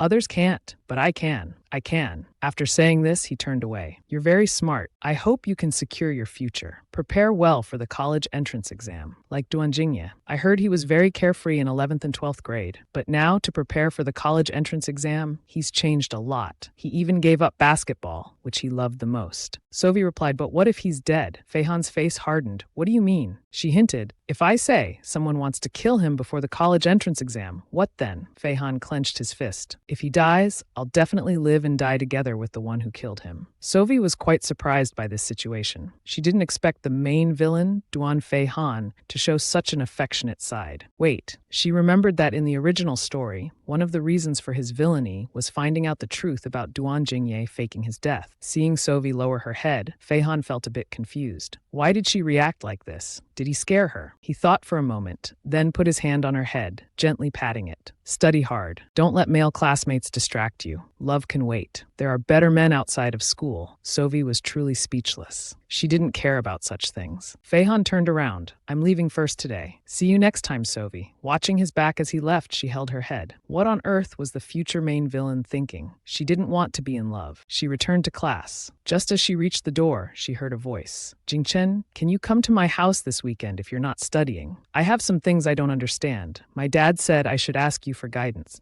Jingchen could only nod. All right, she sighed. This fool just keeps clinging to Jingchen. Heaven knows, according to the plot development, after his grandfather recovers next week, it'll be his turn to receive packed meals. Wait a minute. Her mission is to avenge everyone who bullied the original host, prevent the male lead from going to Duan Ra, activate the golden finger. That's also a kind of revenge, right? Let her see. If Jingye doesn't die, how will this illegitimate child Jingchen end up in Duan Ra? Sophie returned to her desk. As soon as she sat down, Jingye approached Vivi. Just now you were weird with Jingchen. What happened? She put on a mysterious, scary face. Nothing. I just saw that you have a dark forehead with black clouds covering your face. You'll likely face a bloody disaster soon. If you don't want to die, stay away from Shu Jingchen. Jingye strongly protested. Vivi, what did you just say? A bloody disaster. We're in a scientific society now. There's no such superstitious nonsense. Repeat after me. Prosperity, democracy, civility, harmony, freedom, happiness, equality. Sophie was exasperated. This kid was really lively. She pushed his hand away and continued. These aren't ancient superstitions. Although spiritual energy has weakened now, there are still immortal cultivators in Huaguo. There's even a supernatural management bureau. Jingye quickly grabbed her hand and advised, Vivi, these are all nonsense. The exam is coming up soon. You should read fewer novels. Sophie held her head. It seemed warnings alone couldn't save this fool. She'd have to think of another way. At this moment, another voice chimed in. That, I believe what classmate Bai just said. The one who just spoke was a short-haired classmate. Jingye put his hands on his hips and retorted, another one. Do you believe in tarot or astrology? The other classmate replied, I believe in classmate Bai Sophie. Sophie moved closer and asked, You're from class 11, right? Did you come for a medical consultation? As she spoke, she casually stroked the person's hair. The classmate shyly replied, I'm Su Ruan from class 11. It's so nice that classmate Bai remembers me. Other classmates seeing this scene started to discuss. Is that even possible? Can two female students flirt like that? It's just a coincidence. That's right, teacher choose illness. She thinks she's a miracle doctor now. It takes at least 15 years to train a doctor. Thinks studying medicine is easy. Sophie didn't bother answering the question. She just pointed at a shoulder and replied, Gao Xiao Xiao, instead of resenting me, why don't you go get your bones checked? Your shoulder hurts, doesn't it? Gao Xiao Xiao instinctively held her shoulder. How did you know? Sophie ignored her and turned attentively to Su Ruan. Su Ruan, your condition is uncontrolled menstrual cramps. Many female students suffer from this, but your case is very severe. Taking medication to regulate it doesn't work, right? If this condition isn't treated, it might be difficult to get pregnant in the future. The crowd discussed again. How does she know everything? Maybe Suran's condition is just too well known. If it wasn't for her fainting from pain during the competition before, then Dong Qingyan wouldn't have won first place. But that was so long ago. Bai Sophie only transferred here a few days ago. Suruan anxiously asked, Classmate Bai, what should I do? Sophie moved closer. Don't ignore this condition. I can treat it, but we need to exchange conditions. Do my homework for me every day. Suruan was surprised. Do homework. Sophie felt somewhat self-reproachful. The exam is coming up, and I'm not doing my own homework. Back when I was an emperor, I only assigned work to others. Changing to this role doesn't suit me at all. Where did this weird character come from anyway? In short, I just don't want to do it. Thinking this, she still replied, How about this? If you agree to this condition, I'll take you to the bathroom now and treat you with acupuncture. The crowd tried hard to stop Su Ruan. I know you're worried about fainting from pain during the high school entrance exam, but you should really think this through. That's right. I heard about a Chinese medicine doctor who did acupuncture on a patient and left them disabled. Sophie didn't say much and took out 2 acupuncture needles. Su Ruan swallowed hard. Anyway, I've seen many doctors without any effect. Classmate Bai, I agree to your condition. Let's go now. The crowd gathered outside the bathroom, constantly discussing. Have you heard that Bai Sophie is about to treat Su Ruan's condition? Is that true or a joke? Does she really know medicine? At this moment, Sophie was looking at Su Ruan intently. Su Ruan's condition is quite severe. Using the needles might be a bit painful at first, so please support her. 2 classmates nearby eagerly replied, We understand. Bai, you can start. Sophie began the acupuncture. Su Ruan couldn't help but cry out. It hurts so much. It really hurts. After she removed 3 needles, Su Ruan finally staggered and fell onto the desk. This is not good. It seems she's fainted. No way. Could it be a scam? Su Ruan has been harmed by Sophie's recklessness. Gao Xiao Xiao confronted by Sophie. It's all your fault for hurting Su Ruan. Everyone, quickly catch this fraudster. Just as the classmates were about to rush at her, Su Ruan spoke up. Everyone, wait a moment. I'm fine. And moreover, I think my stomach doesn't feel cold anymore. Bai Sovi really knows medicine. It feels warm now. Just one acupuncture session and I'm cured. She's more skilled than the Chinese doctors I've seen before. At this point, the classmates began to curry favor with Bai Sovi. Can you do acupuncture for me too? I often get stomach pain during my period. Dear Sovi, can you treat stomach pain? Next time we girls gather, we'll definitely invite you. Gao Xiao held her shoulder and quietly observed. After a while, she spoke up. Bai Sovi, so you really know medicine. I have a problem with my left shoulder. I'll humble myself to let you do acupuncture on me. Giving you a chance to show off? How about it? Sovi smirked. Humble yourself. Who gave you that courage? Gao Xiao, can you help me with my homework? Or can you pay me for treatment? If you want to pay, considering you're my classmate, I can give you a 50% discount. The treatment fee is 1 million yuan. Xiao shouted, 1 million yuan. Are you robbing me? I think you can only treat pain. You can't fix this shoulder of mine. You're just deliberately exaggerating. Sovi flipped her hair. Say what you like. Everyone listen clearly. I can see 3 patients a day. The appointment fee starts from 2,000 yuan. The other classmates seemed unconcerned about the conditions. Luckily, we didn't offend her like Gao Xiao did. All right, bye Sovi. Divine doctor, long live the goddess. I want to make an appointment. I want to book now. Xiao clenched her fists. She asks me for 1 million, but others only 2,000. This Bai Sovi clearly wants to humiliate me. Just you wait. I'll definitely make you lose face in front of everyone. After treating Suruan, everyone left. The classmates lingered. Bai will come see you again. Goodbye. Jingye couldn't help but be surprised. Just went out for a while and you've become friends with all the girls. Is this your true power, Vivi? Sovi handed over the homework. It's nothing. Not worth mentioning. All right, Suruan, let's get to the main point. This is my homework notebook. I'll be counting on you from now on. Suruan opened it to look. He exclaimed in surprise, Bai, your handwriting is so beautiful. The style is generous, flowing, and profound. Without practicing calligraphy for over a decade, one probably couldn't achieve handwriting like this. This presents a new problem. Although I can help you with your homework, I can't imitate this handwriting of yours. Sovi nodded. What you say makes sense. If the handwriting doesn't match, it'll soon be discovered. That might cause even more trouble. She sighed. Well then, you just need to finish the homework and give it to me. I'll handle the rest myself, she thought to herself. At worst, I'll have paper person write it or exploit Snowball. Suruan nodded. I'm sorry, Bai, but your handwriting is very unique. Which calligraphy master did you learn from? I'd like to learn too. Sovi honestly replied, This is a calligraphy style I created myself, called Lingbai style. Suruan looked at her with admiring eyes. So young, yet able to create your own calligraphy style. You're amazing. Sovi, while checking the homework, suddenly said, Suruan, I think you've made a mistake here. The answer to this question should be a cube root. Suruan quickly looked over. You're right. Bai, can you actually do these questions but choose not to? Suddenly, Jingye shouted, holding his phone in front of her. Not good, Vivi. Your test paper has gone viral. It turned out that Gao Xiao had posted Sovi's test paper online with a status update. This must be the funniest test paper in my life. Below, Dong Qingyan left a comment. This test paper seems to be from a student at our school. Many others chimed in. Oh my God, this student is truly a genius. The question asks what emotion the poet wants to express at the end, and they answered no particular emotion, just pretending. Qingyan, don't be negatively influenced, okay? But it is funny indeed. What kind of trash student is this? Sovi read it and frowned. Gao Xiao, you secretly took a photo of my test paper and posted it online without my permission. Is that right? Xiao defended herself. I just wanted to post it online to amuse people a bit. I didn't expect it to go viral. If you're upset, I can delete the post. She didn't expect that her snarky Weibo account would get a hot Weibo. Dong Qingyan saw it this time. That's great. Saves me from having to pay for advertising. Jingye said, you should delete it quickly. Vivi, don't worry. I'll immediately contact Uncle Sai to help you block the news. We absolutely won't let it affect your studies. But at this moment, there was a change. Jingye looked at the post. What's going on? Why has public opinion suddenly shifted? Sovi asked. Changed. How so? Zhao Guangming, head of the calligraphy department at Imperial University, commented, Admin, may I contact this student? This calligraphy might be the Lingbai style that has been passed down for nearly 500 years through 7 generations. Suruan leaned in and whispered to Jingye. After hearing it, he was also surprised. You said she created the Lingbai style herself. Could it be a coincidence? At Imperial University, everyone was in a frenzy. Quick, help me find that calligraphy history book. Netizens were also commenting. Look, a professor from Imperial University commented, Lingbai style, 7 generations, 500 years. I've only heard of song style before. Is there really such a calligraphy style? As expected of Professor Zhao, who has been on calligraphy programs before. Meanwhile, Professor Zhao had found the calligraphy history book. Indeed, it's correct. This writing is indeed the Lingbai style, passed down through 7 generations. A student nearby curiously asked Professor Zhao, "What kind of style is this Lingbai? Why are you so excited about it?" Professor Zhao replied, "You young people nowadays don't even know about Lingbai style. This is cultural regression. Lingbai style was originally called Bai style. It was the royal script of the Yogo 500 years ago, used specifically for writing books. Later, due to its fairy-like fluidity, it was given the name Lingbai style by the royal family. It was highly revered at that time. Legend has it that the first classic masterpiece, Mountain Moon Chronicles of the Wuha Kingdom, the original author's manuscript, was written in Bai style." The student understood. So it's such an impressive style. But why has it been passed down through 7 generations? Professor Zhao sighed. This is due to the tyrant of the last dynasty of the Hanyue Kingdom. History says that before the kingdom's fall, he ordered all books to be burned. Lingbai's style was thus passed down through 7 generations. He calculated, but if this time we can find an heir of the Lingbai style, all related materials will be rewritten. The entire calligraphy world will be shaken by this event. But just as he logged in to find the post again, he discovered the Weibo had been deleted. Professor Zhao cried out, "No, why has that Weibo been deleted? Without it, how can I find the person?" At this moment, at the school, Jingye also wondered why the hot search had disappeared. It turned out that Duan Feihan had handled it for Sovi and left her a message. "Don't worry about the hot search. I've taken care of it for you." Jingye looked at the message Feihan sent to Sovi, then looked at his own pile of unanswered messages. "Uncle Four, it's not good. Someone put V Vai's exam paper on the hot search. Now many people are mocking her. Please suppress the hot search or delete the post. You must help, please." He even sent several crying stickers. Jingye was extremely dissatisfied and somewhat suspicious. Clearly, he had begged Uncle Four for help. Why did he send a message to Vai instead? Could it be that Vai also secretly contacted Uncle Four? Are they that close? Moreover, thinking carefully, Vai's attitude since first meeting Uncle Four had been very strange. No, after school, I must find an opportunity to explain Uncle Four's situation to Vivi. Absolutely cannot let Uncle Four ruin her. After school, Jingye pulled Sovi to a corner of the hallway. "Come with me, I have something to tell you." Sovi curiously asked, "What's so mysterious?" Jingye asked Vivi directly, "I want to ask, my Uncle Four didn't do anything to you, right? Also, you're not actually in love with my Uncle Four, are you?" She was surprised. "Why are you suddenly asking this?" Jingye grabbed her shoulders and shook her. "Listen to me. You absolutely must not like him. Don't love him. It won't end well." Sovi suddenly realized that this kid thought she liked Duan Feihan. This was a big misunderstanding. What she liked was clearly the abundant spiritual energy on Duan Feihan. But thinking of this, she replied, "Why wouldn't liking Duan Feihan end well? Could it be that he likes men?" Jingye fearfully looked around. This reaction made her even more curious about the story behind it. Jingye leaned close to Sovi's ear and said, "This is even more headache-inducing than liking men. My Uncle Four, he's still thinking about and missing a big sister from 25 years ago. Tell me, why would my talented young Uncle Four be so hung up on an aunt 14 years older than him?" She widened her eyes. "The big sister from 25 years ago. Could it be me? Wait, it seems it really is me. That happened 25 years ago. When 4-year-old Duan Feihan led me out of the secret passage. Duan Feihan carefully instructed, 'Going through this secret passage, we'll be outside.'" Sovi looked at him then with affectionate eyes. Such a young child already acting like an adult. It really makes me want to tease him. She bent down close to his face and said, Han, you're so interesting. How about when you grow up? Fairy sister comes to marry you. After all, I won't get old." Feihan shyly turned away. "Fairy sister is mistaken. Only boys can take wives." Sovi laughed. "Then I'll wait for you to come marry me, okay?" Sovi covered her face. "Back then, I actually poisoned a 4-year-old child with such strange thoughts. I've created bad karma." Sovi just stepped out of the car, her aura radiant, spreading in all directions. She glanced at Jingye, who was quietly leaning against the wall, hurriedly reading a few pages. She called out, "Been waiting long." Then silently thought, "This kid really knows how to make use of time to prepare for the college entrance exam." Duan Feihan seemed to have mentioned before. Currently, he only sleeps 5 hours a day. The rest of the time is all used for studying. Jingye put away his book and smiled. "You're here.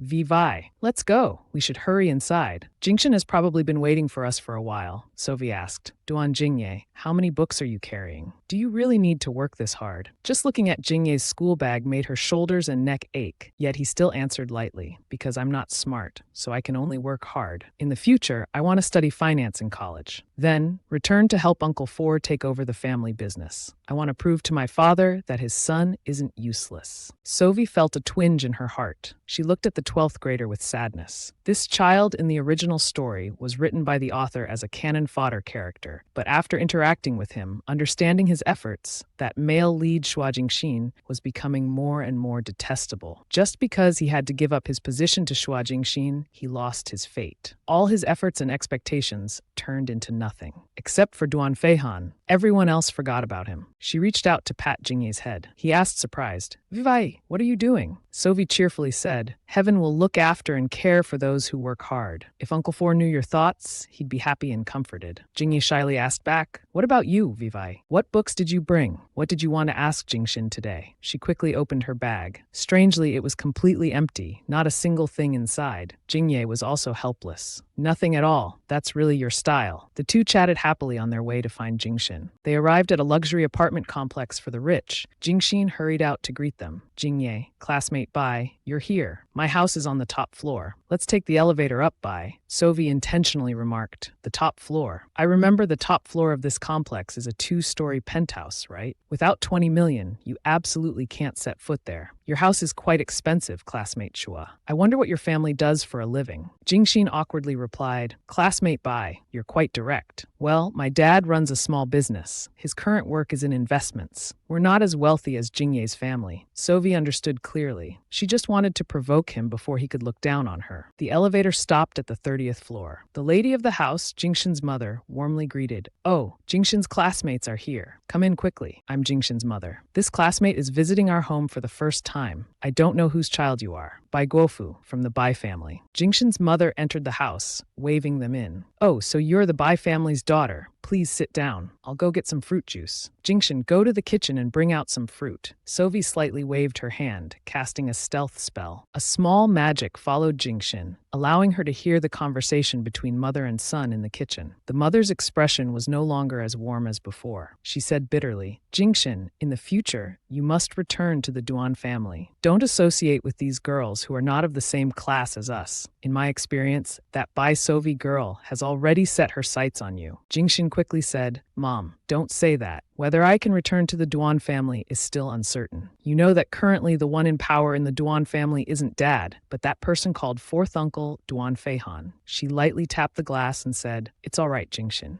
If it weren't for Duan Jingye, you could return to the Duan family very soon. Jingshin was startled and cautiously asked if his mother's words seemed to have a hidden meaning. Sovi, who happened to overhear the conversation, which was no less malicious, quietly thought, what does she want to do? Indeed, that Shua person recently is preparing to make a move against this foolish Duan Jingye. She looked at Jingye's naivety and leaned close to his ear, asking, Jingye, don't you feel anything strange? Jingye still couldn't sense the danger. She glanced into the house and said, I heard that the relationship between Shua Jingshin's parents is very loving. But look, the whole house has photos of the two of them together, but no wedding photos, no family photos. Jingye glanced around and mumbled in response. It seems there really aren't any. I've been here several times, but never saw Jingshin's father. As for photos, he still hasn't noticed clearly. Sovi said directly, Actually, I've always had a thought. I feel that your face and Jingshin's look quite similar. Even your names have some similarities. Jingye's eyes widened as he thought to himself, what is Vivi implying? Could it be that at that time? Just then, Jingshin and his mother brought out drinks and fruit. She smiled as if there had been no malice, asking, What were you two classmates talking about? Sovi quickly changed her expression, saying, Oh, nothing. I was just saying that classmate Shua's house and Aunt Shua's decorations are very beautiful. Well, I just decorated according to my own tastes. Just casually arranged the house a bit. Inwardly, she seemed more conflicted. This was the house she had begged Duan Shuhao for a long time to buy. All the furnishings were also of the best quality. Although she wasn't Su Hao's official wife, she lived even more luxuriously than his wife. Sovi said in a slightly cold tone, Aunt Shua, you're being modest. This house of yours is decorated according to feng shui and mystical arts, the 5 elements and 8 trigrams. Not only does it attract wealth, but it also keeps men around. It's not casual at all. This feng shui master is quite good. There's some skill in the wealth and romance layout. It seems that without a million, you couldn't invite them here. No wonder classmate Shua's romantic luck at school is so good. She froze for a few seconds. Her face turned a bit pale as she thought, this layout cost exactly 1.01 million of mine. That girl didn't say a single word wrong. How does she know everything? Jingshin's mother intentionally challenged her. It's truly surprising. Student Bai, you've actually researched these things. She smiled. I know a little bit. The woman was shocked, wondering who Bai Sovi really was. Those eyes seemed to have seen through everything. No, I can still manipulate an adult like Duan Shuhao in circles. How could I be intimidated by a 22-year-old girl? Then she laughed it off. I know girls all like to read tarot cards and horoscopes. Why don't you do a reading for this aunt? She pretended to agree happily. All right, then I'll start now. As she spoke, her fingers began to move nimbly, creating a small breeze. The 3 of them were amazed, wondering, how is there suddenly wind in the room? It must just be a coincidence, Mom. He couldn't help but ask. Student Bai, does this mean you've started the calculation? Do you need tarot cards or a compass prepared for you? She replied gently. This kind of fate can be seen through at a glance. There's no need for any aids. These words are too arrogant, the 3 of them thought in unison. At this point, Sophie had finished calculating and began to speak. First, Jingshin's mother. You have jail time coming up soon. Aunt, you should think carefully before acting. She trembled with fear. Jail time. Causing someone's death would result in jail, wouldn't it? Could it be that this girl has seen through everything? Jingshin looked at his mother worriedly. He collapsed to his knees on the floor. Mom, what's wrong? Jingye also called out in fear. She was speechless at this moment. Jingshin tried to calm her down. As for Jingye, you're thinking first about how Vivi said you have a bloody disaster, then implied you and Jingshin are connected. Now she's saying Jingshin's mother has jail time coming up.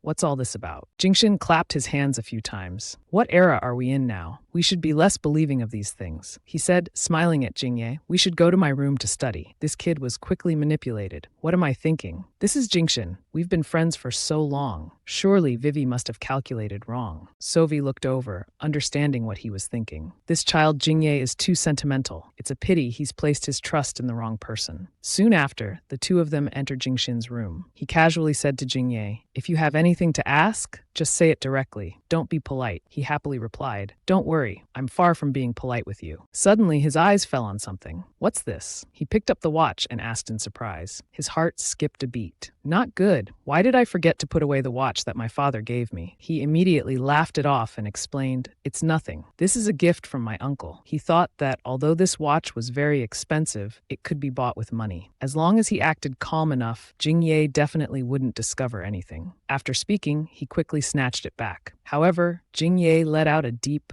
"oh" and turned away. I'm looking for your workbook, Jingshin. If you're busy, go ahead with what you're doing. He sighed with relief behind him, thinking it was over. But at this moment, Jingye was about to lose control of his tears. He recalled a few months ago when he went to Feihan's house calling, Uncle Four. Uncle Four, are you here? Can you help your beloved nephew with something? He grabbed his collar and asked what was wrong. Jingye excitedly held up a newspaper page in front of him. Uncle Four, you're going on a business trip to Paris soon, right? Could you, on your way, help me order this watch? He looked at it and frowned, saying, you're so young, yet you want to wear such an expensive watch. Jingye immediately denied. No, you misunderstood, Uncle. Dad's birthday is in a month. I want to buy this watch as a birthday gift for him. The money for the watch is what I've been saving for a long time. I heard that if you buy this watch at the Paris store, you can have letters engraved on the watch face. After engraving, this watch will be one of a kind. Dad will definitely love it. When saying these words, he was very excited, but now his heart was filled with indescribable pain. Jingshin taking back that watch was clearly the one he had given to his father. Vivi guessed correctly. I and Jingshin are indeed brothers with the same father but different mothers. He tightly gripped the workbook in his hand and walked out. Sophie happened to see him wiping away tears. However, she smiled. This child finally understands everything. Bye. Sophie sat on the sofa at home drinking water, watching Jingye and Shua Jingshin studying together. We need to find f of 0. When x equals 0, just like the purpose of her visit wasn't really to study. Seeing Jingye distracted, Jingshin asked him, what's wrong? Do you need me to explain more slowly? Jingye finally snapped out of it. It's nothing. I was just thinking about my grandfather recovering from his illness. In a few days, we'll have a celebration party. Jingshin's mind started to wander. Dad said if grandfather recovers, then at that celebration party, he'll introduce me to all the family members of the Duan family. Jingshin laughed awkwardly. So your grandfather has recovered. That's great. That's right. Classmate Bai, you've been drinking juice over there. Why don't you come listen to my lesson too? Sophie raised her glass of water. My hearing is very good. Even if you speak softly, I can hear you. Jingshin was left speechless hearing this. At this moment, Jingshin's mother was secretly making a phone call. You don't need to do anything. Today, when I met that girl, I knew she already knows what we want to do. Today, we absolutely cannot touch Duan Jingye. The person on the other end replied, no need to say more. As long as I take action, even the police won't be able to trace anything. Jingshin's mother hurriedly stopped him. No, Mr. Sun, the current situation is not suitable for us to take action. Let's talk again in a few days. After saying this, she hung up the phone. Mr. Sun on the other end was extremely dissatisfied. A rotten girl says a few words and the mission is canceled. What kind of joke is this? Without a mission, who's going to pay me? I don't believe Duan Jingye's corpse won't be on the ground. Shualei dares not to give me money. A few hours later, the study session ended and Jingye said goodbye. That's all for today. Thank you, Jingshin. I have to go to my exam prep class now. Jingshin nodded. All right, be careful on your way. In the car, Jingye turned to Sophie and asked Vivi, you said you knew. Do you have the ability to see through things? Vivi was surprised. Why do you think that? Jingye showed excitement. I know you're a divine doctor, but no matter how good your abilities are, you couldn't have known that Jingshin and I share the same blood, right? So you must have superpowers. She laughed. Superpowers. Does cultivating for 5,000 years count as a superpower? Jingye was a bit confused. Vivi, don't tease me anymore. I need time to digest what happened today. Sophie turned around. All right, if you think it's a joke, Jingye's heart was full of melancholy. I never thought Dad had another child. He even gave him the gift I gave him. Dad seems to have stopped loving me. But a few days ago, Vivi said, am I overthinking and misunderstanding Dad? Sophie looked at Jingshin and thought it was strange. According to Shualei, she had already prepared a plan to eliminate him. So why hasn't the cloud of misfortune above Jingye's head dissipated? Could reversing the plot be this difficult? She quickly took out her phone. Jingye asked, Vivi, what are you doing? She replied, I want to go to the exam prep school with you. I'm calling your Uncle 4 so he can come directly to meet me at the exam prep school for a date. Jingye was shocked. You don't really want to date my Uncle 4, do you? Do you know he has a little fairy who's been waiting for 25 years? Sophie pointed. Adult matters, kids shouldn't interfere. There's still 10 hours until school ends. Don't leave the prep school. Okay, got it. After my date with your Uncle 4, we'll come pick you up. Jingye cried out. Vivi, are you worried about my mood so you want to find Uncle 4 to comfort me? Vivi, why are you treating me so well? We haven't known each other for long. Sophie understood what he was thinking. Why? Because initially, I planned to use you as a shield, to ruin Shuo Jingshin's plan to return home, to make him fall flat on his face. But now I think. However, she replied, because you're Duan Feihang's grandson. At this moment, a voice came from the phone. Really? She was shocked. When did the call connect? Was everything I just said heard? Never mind. As long as I'm not embarrassed, others will be. She cleared her throat. That's right. Just like what you heard. The atmosphere became strangely quiet. Jingye was extremely confused. I shouldn't be in the car. I should be under the car. Sorry, Uncle 4. I shouldn't have asked this question. On the other end, Duan Feihang coughed a few times. Let's not talk about this first. I was just in the elevator, so the phone couldn't connect. Sophie, where should I pick you up for dinner now? She replied, just come directly to Jingye's prep school. I need to confirm a few things. Sophie looked out the window, her mind full of complex thoughts. Jingye and Bai Suowei stood in front of a towering building. She looked up and said, this building of yours has a part under renovation. Jingye replied, yes, the top 3 floors. The tutoring teacher has announced that everyone shouldn't go to the top floor. Something might happen. She thought to herself, so that's it. Master Sun and Shualei are sure to make a move on Duan Jingye here. If someone dies, it can be called an accident. But as he was about to go to class, he hurriedly said, class is about to start. Vivi, I'm going first. She also said goodbye. Remember what I said. Then she used some magic on him and thought, the tutoring class is crowded. They can't make a move in front of so many people. Duan Jingye should be safe there. Just in case, I should leave some magic. If something really happens, I'll know immediately. She took out her phone and checked. All right, the next journey is to get a free meal. But why is Duan Feihang so slow? It's been over 20 minutes, and he's still not here. Then Bai Suowei read a news report. An accident occurred on West Hua Road. 2 cars collided seriously, causing a traffic jam. Drivers are advised to take a detour. This made her a bit worried. West Hua Road, that's the road Duan Feihang must take to the tutoring class. It seems Han won't be able to come right away. I'll go to the restaurant to wait for him first. At this moment, Jingye was going up to class when suddenly a strange air was following him. It made him cry strangely. What's wrong with me? Why do I feel so uncomfortable? Isn't it just my dad and best friend betraying me? It's clearly not a big deal at all. It's really nothing at all. Suddenly, from the beginning, he said the top 3 floors were under repair, but unconsciously pressed the button for the 35th floor. He said, "This won't do. I can't go to class like this. I'll be laughed at. I should go up to the rooftop for some fresh air. Maybe I'll feel better." So there was someone behind all this. He gloated. Finally, he took the bait. He leaned on the railing, thinking, the wind feels nice. I can stay here for a while. Suddenly, his legs moved on their own, making him cry out in fear. What's happening? My body's moving by itself. The person behind this had made him climb over the railing. Standing between life and death, he began to cry and wail. Someone save me. My body's not under my control. What should I do? The construction workers have all left. No one will come up here. This is the 35th floor. If I fall, I'll surely die. Vivi wasn't wrong. There really are things in this world that can control minds. Vivi, I was wrong. Baisuoe, save me. At this moment, she sensed the situation and exclaimed, not good. Duan Jingye, this fool has already been controlled by someone. She immediately called Feihan. He said, I didn't see your message. I just arrived at Jingye's tutoring class. She frantically shouted, don't talk too much. Go to the rooftop right now. Something's happened to Duan Jingye. He immediately ran up. As he ran, he thought, Suoe wouldn't joke about life and death. Jingye, Uncle C is coming right away. She thought, this is bad. Jingye is about to jump. Even if Duan Feihan arrives, it'll be too late. The only plan now is. In a flash, she had disappeared, scaring the driver so much he wet himself. Ah, you were still shouting for help. Help! Someone save me. Suddenly, a voice called out, Duan Jingye. It was Vivi who had arrived just in time. She grabbed your hand. Then suddenly, both of you were in free fall. At that moment, Feihan also reached the top. He shouted, Sophie, Jingye, are you two going to leave me like Mother did? Jingye cried loudly. From now on, I'll never think about jumping off buildings again. But she remained cold as ice, saying, it's fine. Then, using a bit of magic on the ground, she made it soft like jelly, allowing both of them to land gently. People around couldn't help but discuss.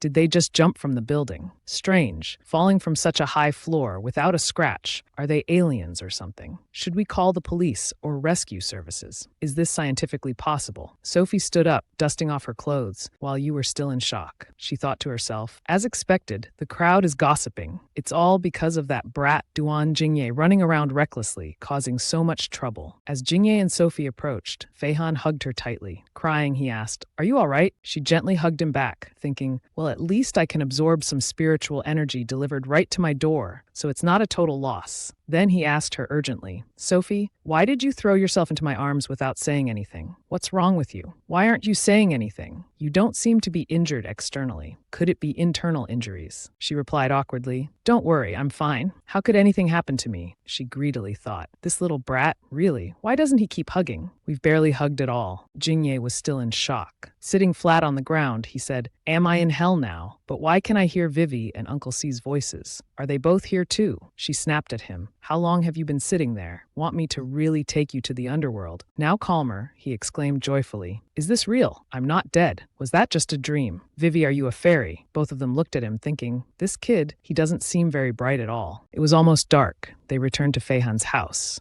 After a while, Jingye asked Uncle C, how's the situation? Can we leave yet? He replied, not yet. The security guards have reported it. We have to wait for the police to arrive, cooperate with their investigation, then we can leave. He asked, puzzled, why is that? Vivi, restraining her anger, said, you dare to ask. The old ancestor warned you not to leave the exam prep school. We were supposed to pick you up after dinner with your Uncle C. He replied, I don't know either. I just wanted to get some fresh air to clear my head. Who knew that once on the roof, I couldn't control my steps? Vivi, why is this happening? She explained, don't you understand yet? It's because someone knows your 8 characters of birth. He asked, confused, 8 characters. The birth date is easy to know, but the 8 characters are only known by family members. Uncle Sai is family. If we revealed your 8 characters, it means someone in the family wants to harm you. He showed a disappointed expression. Feihan said, we'll definitely get to the bottom of this. Seeing the gloomy atmosphere, Vivi teased, what's wrong, old man? Our Jingye is now into mysticism. He replied, I don't believe it, but I believe you. She burst out laughing. You little brat, you should say that to some girl at school right away. I bet they'd be moved by you. He said, Vivi, don't misunderstand. I'm just speaking from the heart, plus the gratitude and trust I I have for you. Nothing else. Feihan thought to himself, speechless. Looks like when I have free time, I'll have to teach Jingye some conversation skills. Then suddenly he wondered, but it's strange. It's been over 10 minutes. Why haven't the police arrived yet? I remember there's a police station nearby. She used magic to snap her fingers, revealing the scene at the police station. It turned out that taxi driver was fearfully reporting. Officer, officer, officers, please don't go. I'm really not lying. That little girl snapped her fingers and suddenly disappeared from the car. She's nowhere to be seen. I really saw a ghost. Officers, you must protect me. She smiled, thinking, so it's because of me. Maybe I should pretend not to know. It was already dark. Jingye, stretching as he walked, said, finally finished with the report. But the police who received us had a strange attitude, which is fine. But why was the person who reported earlier so agitated when he saw us? He recalled what the police officer said. Chased to jump off a building and still not dead. You might as well consider what kind of ghostly words you're saying. And the one who reported trembled, saying, female ghost. Vivi walked beside him, just smiling without saying anything. Suddenly he said, wait, where's Uncle Tu? How did he disappear so quickly? She said, give me the pen. He immediately put everything aside and handed it over with both hands. Check if I have any more bloody disasters, or if anyone else wants to harm me. Vivi, I'm scared. I want to go to your house. But she didn't care, just wrote on the paper crane under the words, get back here on the board. Then she dotted 2 eyes on it and let it fly away. Seeing the paper crane that could fly, he couldn't help but panic, thinking, what's going on? The paper crane came to life. Have I really met a fairy? Thank you for saving my father's life. Seeing him jump to hug her legs, she irritably said, call me old ancestor. What father? I don't have a stupid child like you. Feihan at this moment had just bought things from the convenience store. Seeing this scene, he thought confusedly, what's going on? Did I gain another brother or another grandfather? He handed her a bun and a bottle of water. She said, I've already fasted for 5 cycles, so I'm not hungry. Jingye, holding a bag full of buns, brightened up and said, nonsense. Great elder fasting for 5 cycles. Old ancestor is truly the top of the top. I'll call you that. Feihan, with affectionate eyes, told the girl not to be picky. It's not good for your body. Eat some buns to fill your stomach first. Later, I'll take you 2 out for a big meal. She blushed shyly, thinking to herself, for 5,000 years, everyone has treated me like an old ancestor to be revered. Feihan seems to be the second man without any ulterior motives, treating me like a little girl to care for and look after. Jingye looked at the 2 of them affectionately and thought, they're treating her so well. Uncle Tu has never served me like this before. Suddenly his eyes caught the image of Vivi eating. He said to himself, but I finally understand why there are rumors of immortals living on Yunxiang Mountain. Isn't this exactly it? Feihan suddenly asked curiously, right, what were you 2 talking about just now? Why did you suddenly kneel down? Did you just say Vivi is a paper crane that can fly? That's right. Vivi, you still haven't agreed to my request. Can I stay at your place tonight? I can sleep on the floor by the door. I'm really scared. Hearing this, he shouted at Jingye. What nonsense are you talking about? She said, what are you afraid of? You didn't die. His formation has already collapsed. Now he's too weak to even carry his own shell. His face turned serious and asked if she knew who wanted to harm Jingye. She replied, I know, all of this can be calculated. It's a feng shui master from Haicheng. He probably has some mystical skills. People call him Master Sun. She thought about this, then Feihan would surely investigate directly. Telling him this information was a show of goodwill. Of course, if that Master Sun doesn't come back here in 3 days, I, on the contrary, can still give him a way out to mend his ways. After all, this old ancestor has always been very kind. He replied, I got it, I'll remember. Let's go. I'll take you 2 for a late-night meal. Suddenly, she saw a flower seller nearby and said, wait a moment. Give me 1 rose, the rest is a tip. The seller thanked her profusely for being such a generous customer. Holding the rose in her hand, she looked at it and thought, Feihan was trapped in the nightmare of his mother jumping from the 25th floor. Today's events must have left him feeling uncomfortable. Jingye saw her buying the flower and asked curiously, Vivi, what's this? She took it and handed it to him, saying, it's for you. I've cast a small spell on this flower. I hope it can accompany your beautiful dreams tonight. He blushed, embarrassed. Beside him, Jingye teased, no way, Vivi's giving flowers on her own initiative. Uncle Four, you're being flirted with. He asked her, why give me a rose? And before that, why did you tell me about Master Sun's intelligence? She replied frankly, to show goodwill towards you. I want you to become my person. Follow me. I can help you become the richest person in Huaguo. I can also protect protect you. You just need to serve me. Willingly let me embrace you, that's all. In her mind, she thought, like my slaves, like the 8 great families of Huaguo now. He thought shyly, is she confessing her feelings? Suddenly, Jingye interrupted. Isn't this just becoming a minion? She clicked her tongue. Being the old ancestor's minion, how could that be a loss for you? But his answer surprised her. I refuse. I refuse to be your minion. She thought to herself, have I not shown enough of my abilities? For 5,000 years, no one has dared to refuse me. Future villain, you're quite arrogant. Jingye jealously said, Uncle Four, why did you refuse? Vivi is really amazing, you know? Vivi, my Uncle Four isn't gay, but I am. What do you think? He shouted, shut up, kid. She smiled, thinking to herself, are these two really uncle and nephew? But upon further thought, Duan Feihan is indeed a capitalist fanatic. To be precise, he's ruthless and crazy. He almost killed all the main characters, heading towards the final boss conclusion. If he compromised quickly, it wouldn't be interesting at all. After a moment, she said, if you don't agree, it's fine. But please accept this flower. If one day you change your mind, you can come to see me anytime. Being the old ancestor's minion won't be a loss. Well then, let's go eat. I remember your car is in front. Let's hurry. She leaned close to him and spoke, leaving him stunned, standing dazed. But when she had walked a distance, he said, don't worry, that day will never come. The paper crane from earlier had also flown to Master Sun's place. He was furious, veins popping, saying, this ruins my good plans and dares to speak nonsense. If my spiritual energy is restored, then no one will make me endure this bird anymore. Just wait, I'll definitely find you. 3 hours later, at Bai Shui's mansion, Chushui called, old ancestor, it's 1 a.m. already. You asked me to wake you at this time, so you must have plans for tonight, right? She said,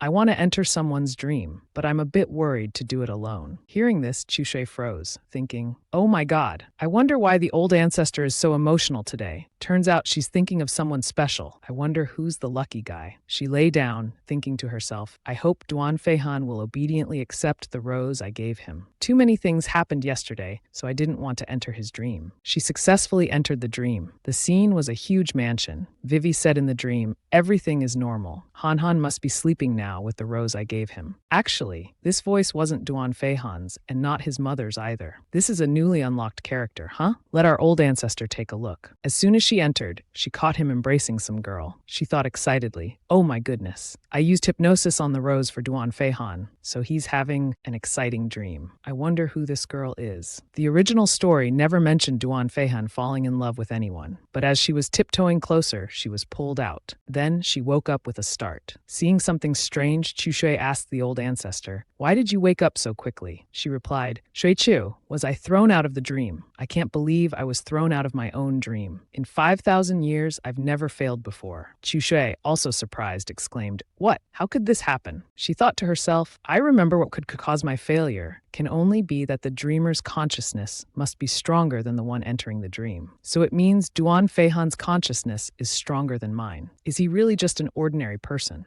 This character's skill configuration really resembles a major villain boss. It's a pity I still couldn't see him being intimate with any woman. In Duan Feihan's room, he also woke up from the sunlight shining in. Looking at the flower she gave him, he thought, although I don't remember the details, it seems just as she said, I had a beautiful dream. Early in the morning, Jingye came to see him. Uncle Four, are you awake? I have something to tell you. Can I come in? He replied, come in. As soon as he entered, he spotted the flower Vivi gave his uncle and said, Uncle Four, you really listened to Vivi. You put the rose she gave you at your bedside. Wait, this vase looks somewhat familiar. He then said, this is the vase bought at the Haicheng auction last time. You and I went together that time. The nephew was stunned and thought to himself, I remember now. This antique vase seems to cost over 50 million, and Uncle Four is using it to hold roses. Not beating around the bush anymore, he asked, tell me, what did you come to say? The nephew stammered. Actually, it's about yesterday's incident. He recalled that when he woke up this morning, he discovered that last night's event had spread throughout the circle of friends in Haicheng's high society. Then he exclaimed fearfully, Father must have heard about this too. Later, during breakfast, could Uncle Four speak on my behalf? He looked at his nephew and thought, my brother has always cared about face. Jingye must be worried about being scolded by him. Then he replied, all right. As soon as he opened the door, he was berated harshly. Duan Jingye, you still have the face to come eat. Dad, this is your precious grandson. Not diligently preparing for graduation exams, but going out dating. That would be fine. But today he and some random girl jumped off a building. attempting suicide for love. The face of our Duan family has been completely lost because of this brat. You do these things. Why can't you learn from your good friend Xu Jingshen? Dad, I told you that Jingye's classmate, Xu Jingshen, is truly outstanding. At your recovery banquet, I'll introduce the boy to you. He couldn't hide his disappointed sigh and thought, my son almost jumped to his death, and he doesn't care one bit, not even asking for the reason. Instead, he's here paving the way for his other child. This is my father. Fei Hong could understand the nephew's resentment. He gathered his courage and asked him, Dad, do you know why I jumped off the building today? But he replied harshly, I don't want to know. I know you've disgraced the Duan family. Look, everyone in Haicheng is talking about this.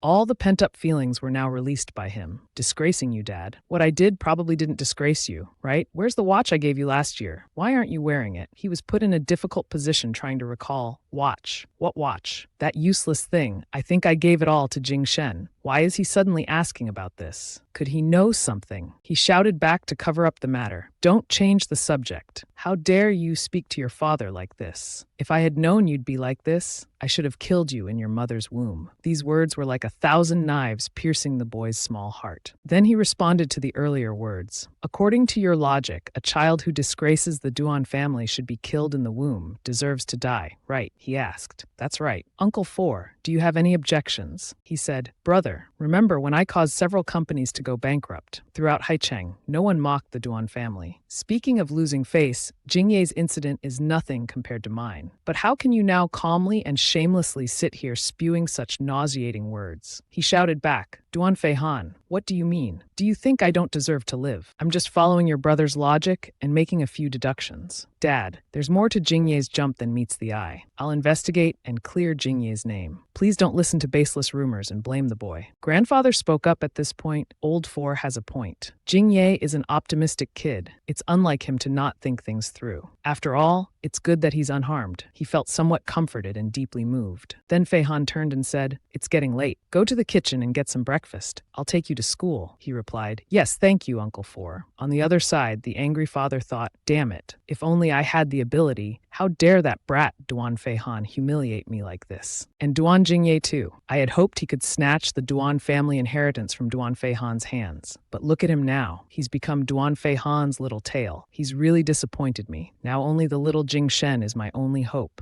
I must use the boy to seize back the Duan family's financial power. At school. In the campus, Selfie stood amidst the cherry blossom trees. The wind gently blew the petals as if framing the female lead's beauty. She reached out to touch the petals, sighing with emotion. This year's cherry blossoms are beautiful. It's a pity they're so close to the city. They've absorbed many pollutants from the air. As she was lost in thought, a small voice called from behind. Old ancestor Vivi, why are you here? She turned to see it was Jingye. Before Selfie could answer, he excitedly continued. Let me guess. You skipped morning classes to come here and view the flowers, right? Really now. After he finished guessing, she calmly replied, Who's viewing flowers with you? I want to eat peaches. Pick some cherry blossoms to brew wine. After speaking, she reached out to touch the branch in front of her, casting a spell. The flowers she touched began to wither and then developed into peaches. They grew with the spiritual energy she infused, becoming ripe, juicy peaches. After a while, around her there were many plump, rosy peaches. She picked one and threw it to him, saying, Here, I used spiritual energy to ripen it. Try it for me first. He awkwardly caught the unexpected flying peach. Looking at it, he smiled sadly and said, Thank you, Vivi. You treat me so well, at least better than my father. But Jingye took a big bite. The sweetness of the peach made him cheerful again. Chewing while speaking, This peach is really sweet, but not as sweet as the peaches in Uncle Four's estate. If you want to pick flowers for wine, you could ask Uncle Four. The cherry blossoms at his South City estate bloom very well, but why do you suddenly want to brew wine? Selfie didn't answer, just smiled lightly. Remembering that every year she would bring cherry blossom wine to visit her sworn brother's grave, she silently answered in her heart, Because my sworn brother's death anniversary is coming soon. He passed away in late spring, not living to see the peaches bear fruit. Around this time every year. Snapping out of her thoughts, she smiled and changed the subject. Let's not talk about this anymore. Why are you late today? Just arriving at school. Don't you usually arrive early? Hearing this question, he felt a bit guilty and rubbed his nose. Then he averted his eyes, avoiding her gaze. His face also turned slightly pale. Smiling a bit forcefully, he replied, It's nothing. Just suddenly felt that studying isn't very interesting. In his heart, he felt frustrated. Before, studying was to gain my father's approval, so he could be proud of me. But now it seems unnecessary. In his his heart, he only cares about Jing Shen. He doesn't see me at all. Sophie, seeing Jing Ye's dejected appearance, flicked him hard on the forehead. He yelped in pain. Then she spoke gently to comfort him. Silly, people should live for themselves. Studying has never been for others, but for yourself. Jing Ye's forehead hurt from the flick, but he wasn't angry. On the contrary, he was touched by her words of encouragement. He suddenly realized that what she said was very true, so he smiled brightly and replied, I understand. But then he looked at her resentfully and said, wait a minute, but Vivi, you don't study either. The evil female lead laughed and said, I don't come to school to study, thinking to herself, this kid is still too naive. Suddenly, a voice called out from afar, hello, are you Bai Shuvi's classmate? They both looked over simultaneously. The newcomer was Chi Yu, a 10th grade student, the princess of the Chi family, one of the 8 great clans. She frowned and spoke loudly. I heard that to get a medical consultation from you, one has to pay an exorbitant registration fee of 2,000 yuan. I want to see just how capable you really are. The female lead replied, I am Bai Shuvi. Do you want to schedule a consultation? She pointed directly at her and answered aggressively, yes, but let me warn you first. If you can't diagnose my illness, you'll have to refund the money. Seeing her confrontational attitude, she sighed helplessly in her heart. This kid has troublemaker written all over her face. It's so obvious. Seems like she heard about me treating Sungyeon, so this kid came here to join the fun. Although knowing clearly that Chi Yue came to cause trouble, Sophie still prepared to diagnose her. You like physical exercise, which is very good. You surely haven't had a cold or fever for a long time, but you are severely nearsighted. Beyond a radius of 5 meters, you can't distinguish between people. Hit the nail right on the head. She was shocked, mouth agape, stammering, you got everything right. How could you tell all that? Faced with her astonished expression, she calmly replied without arrogance, I saw it with my eyes. Treating myopia isn't difficult either. I can give you a prescription. Hearing this, she was a bit dazed and stammered. What the heck? Just taking medicine can cure myopia. Doesn't myopia always require surgery? Seeing Chi Yue's disbelieving expression, Jingye excitedly praised. The female lead is incredible, right? Vivi just used common medicine and herbal baths to cure my grandfather's late-stage stomach cancer. Do we need to call Dad to activate Jing Shen? Hearing that myopia could be cured, she joyfully rushed over, grabbed her shoulders, and said, if you can cure my myopia, forget about calling my dad. I'll even call my grandfather. Do you know that before, I was mocked by classmates because of my myopia? For a long time, people even posted ugly pictures of me wearing glasses on the school forum. It was so annoying. She didn't care much about Chi Yue's excited demeanor. She quickly took out paper and pen to write a prescription. After finishing, she handed over the prescription paper and said, take this prescription to the pharmacy to get the medicine. Then I'll send you a message with instructions on how to use it. Holding the prescription, Yin frowned and continued, so I have to get the medicine myself. Hearing her complaint, she immediately held up 2 fingers saying, 2,000 is just the registration fee. Chi Yue held the paper between 2 fingers and confidently said, so that means the diagnosis fee and medicine cost are extra, right? No need to mention that. The Chi family might lack other things, but money we have in abundance. Sophie smiled lightly and continued, I don't need money. You can give me some of the precious herbs your family has hidden. For example, lingji and ginseng from before 1915. 1 portion of each will do. She took out her phone and tapped something. Looking a bit troubled, she still accepted this deal. Chi Yue showed her phone screen to the 2 of them and said, our family indeed has hidden precious herbs. They can be used to pay for your services. I hope your medicine is effective. She had left by now, leaving only Sophie and Jingye. She turned to him and asked, what's wrong? Why do you keep looking at me? Being asked, he scratched his head embarrassedly and replied, I was just thinking, isn't it that VV only agrees to treat patients when moved by compassion? Legend says the white divine doctor works mysteriously. Usually, others beg her to treat them. But now you're actively treating patients at school. Isn't that a bit beneath you? Unless you have some other purpose. Seeming to have hit the mark, she gave a mysterious smile. Half her face was hidden in shadows, her expression unclear. A moment later, she looked up with a playful wink and said, looks like you're not so stupid after all. At Manhwa School, many wealthy families of students here have hidden precious herbs. I treat them precisely to wait for them to offer up the herbs that I desire. After all, I'm not a robber. This is just so everyone gets what they want. Hearing this, he got a bit worried, sweating as he asked, Vi, are you sick? Angered by this, she shouted, You're scolding me. She then reached out and started hitting Jingye repeatedly. He could only cover his head and beg for mercy. No, I just wanted to ask if your body was ill and that's why you needed so many precious herbs. VV, I was wrong. A few hours later, in the school cafeteria, students' complaints and discussions could be heard. Enduring the whole morning, finally classes are over. Right, today I went to Biso V for a checkup. Before I said anything, she had already diagnosed me. It's really divine. Does she have x-ray vision or something? Could she really be some kind of divine doctor? I heard Chi Yue went to confront her this morning, but after returning, she rushed to get medicine. Jingye, carrying his food tray, looked around and remarked to Vivi, Your popularity is increasing day by day. Everywhere in school, I hear your name. Sophie, carrying her tray and walking ahead, confidently replied, Just call me the queen of topics. Nguyen, from afar, having secured seats, waved at her and called out, Vivi, come here. I've saved seats for you guys. The two approached and set down their trays. Then they cheerfully thanked Nguyen in turn. She said, Thank you, Nguyen. He followed, Thanks, classmate little two. Nguyen, seeing their bright smiles,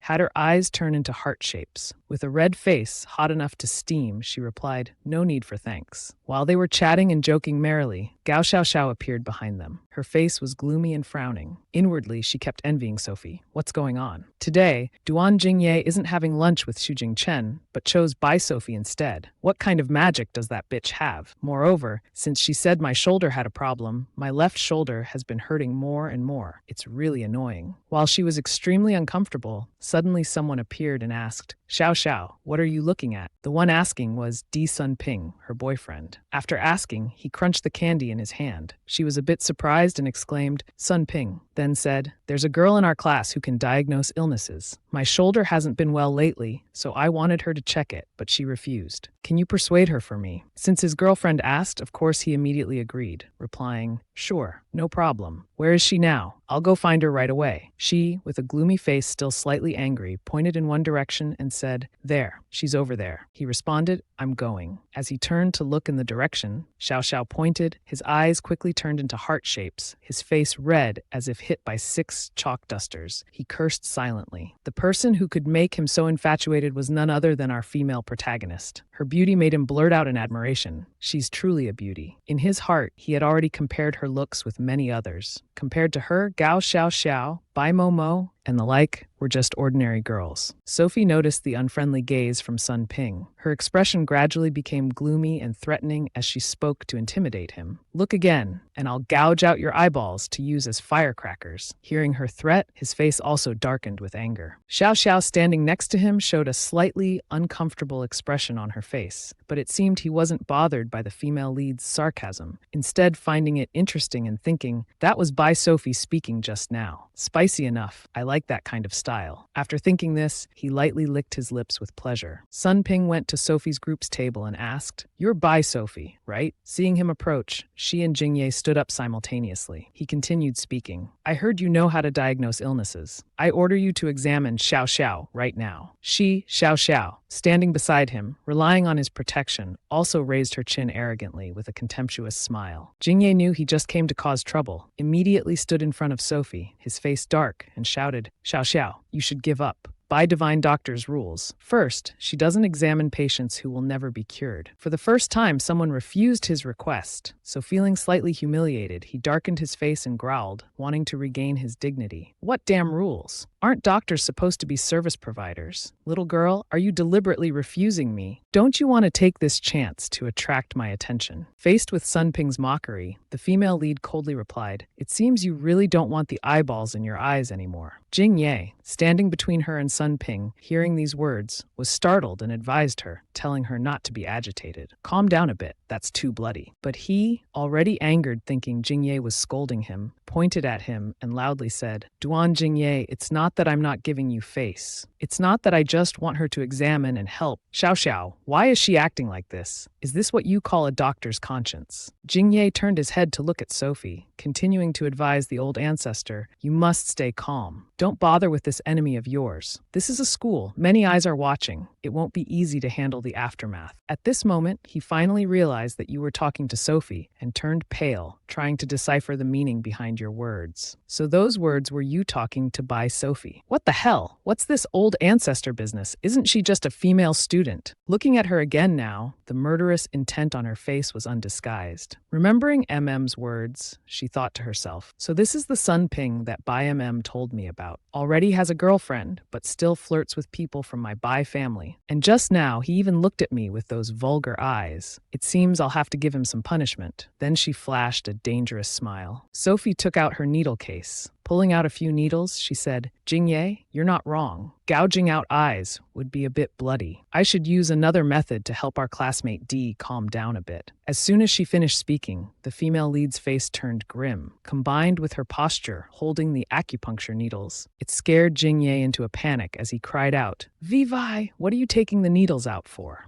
Don't go over there. That guy's gaze is too disgusting. He must be thinking of something not good. Stay away from him. Sun Ping heard her speak and smugly continued. So you've agreed to examine Xiao Xiao now. Xiao Xiao also showed a haughty expression, thinking he had scared her, and thought to herself, I didn't expect Sun Ping to threaten Bai Sophie a few times, and she'd already compromise. If I'd known earlier, I would have pressured her sooner. Seeing her approach, his expression grew even more excited, lost in his own vulgar thoughts, unaware of the impending danger. The closer she got, the more beautiful this girl seemed. She knows medicine, so her hand skills must be really good, right? I wonder if I offer some more money, could I get her to rent a room with me and try it out? Suddenly, she swung her arm, throwing 2 needles at him, cutting off those filthy thoughts. He was caught off guard by her sudden action, turning pale with fright. He cried out in fear, What are you doing? Your needles, the acupuncture needles, are stuck in me. The whole school could hear his miserable screams. He was now in tears, clutching his lower body as he collapsed, shaking uncontrollably. Everyone who witnessed this was terrified. Xiao Xiao beside him could only shout angrily, Sun Ping, are you okay? What is that demon Bai Sophie doing? Sophie stood looking down from above, saying, The old ancestor cannot be insulted. Just based on the thoughts in his head, if this were 1,000 years ago, I would have at least left him beyond saving. This is already lenient for him. At this moment, Xu Jingshen's voice rang out. Classmate Bai. Jingshen pushed through the crowd and angrily asked, What are you doing? How can you assault fellow students on campus? In the cafeteria now, there were only Sophie's group left, Sun Ping's group,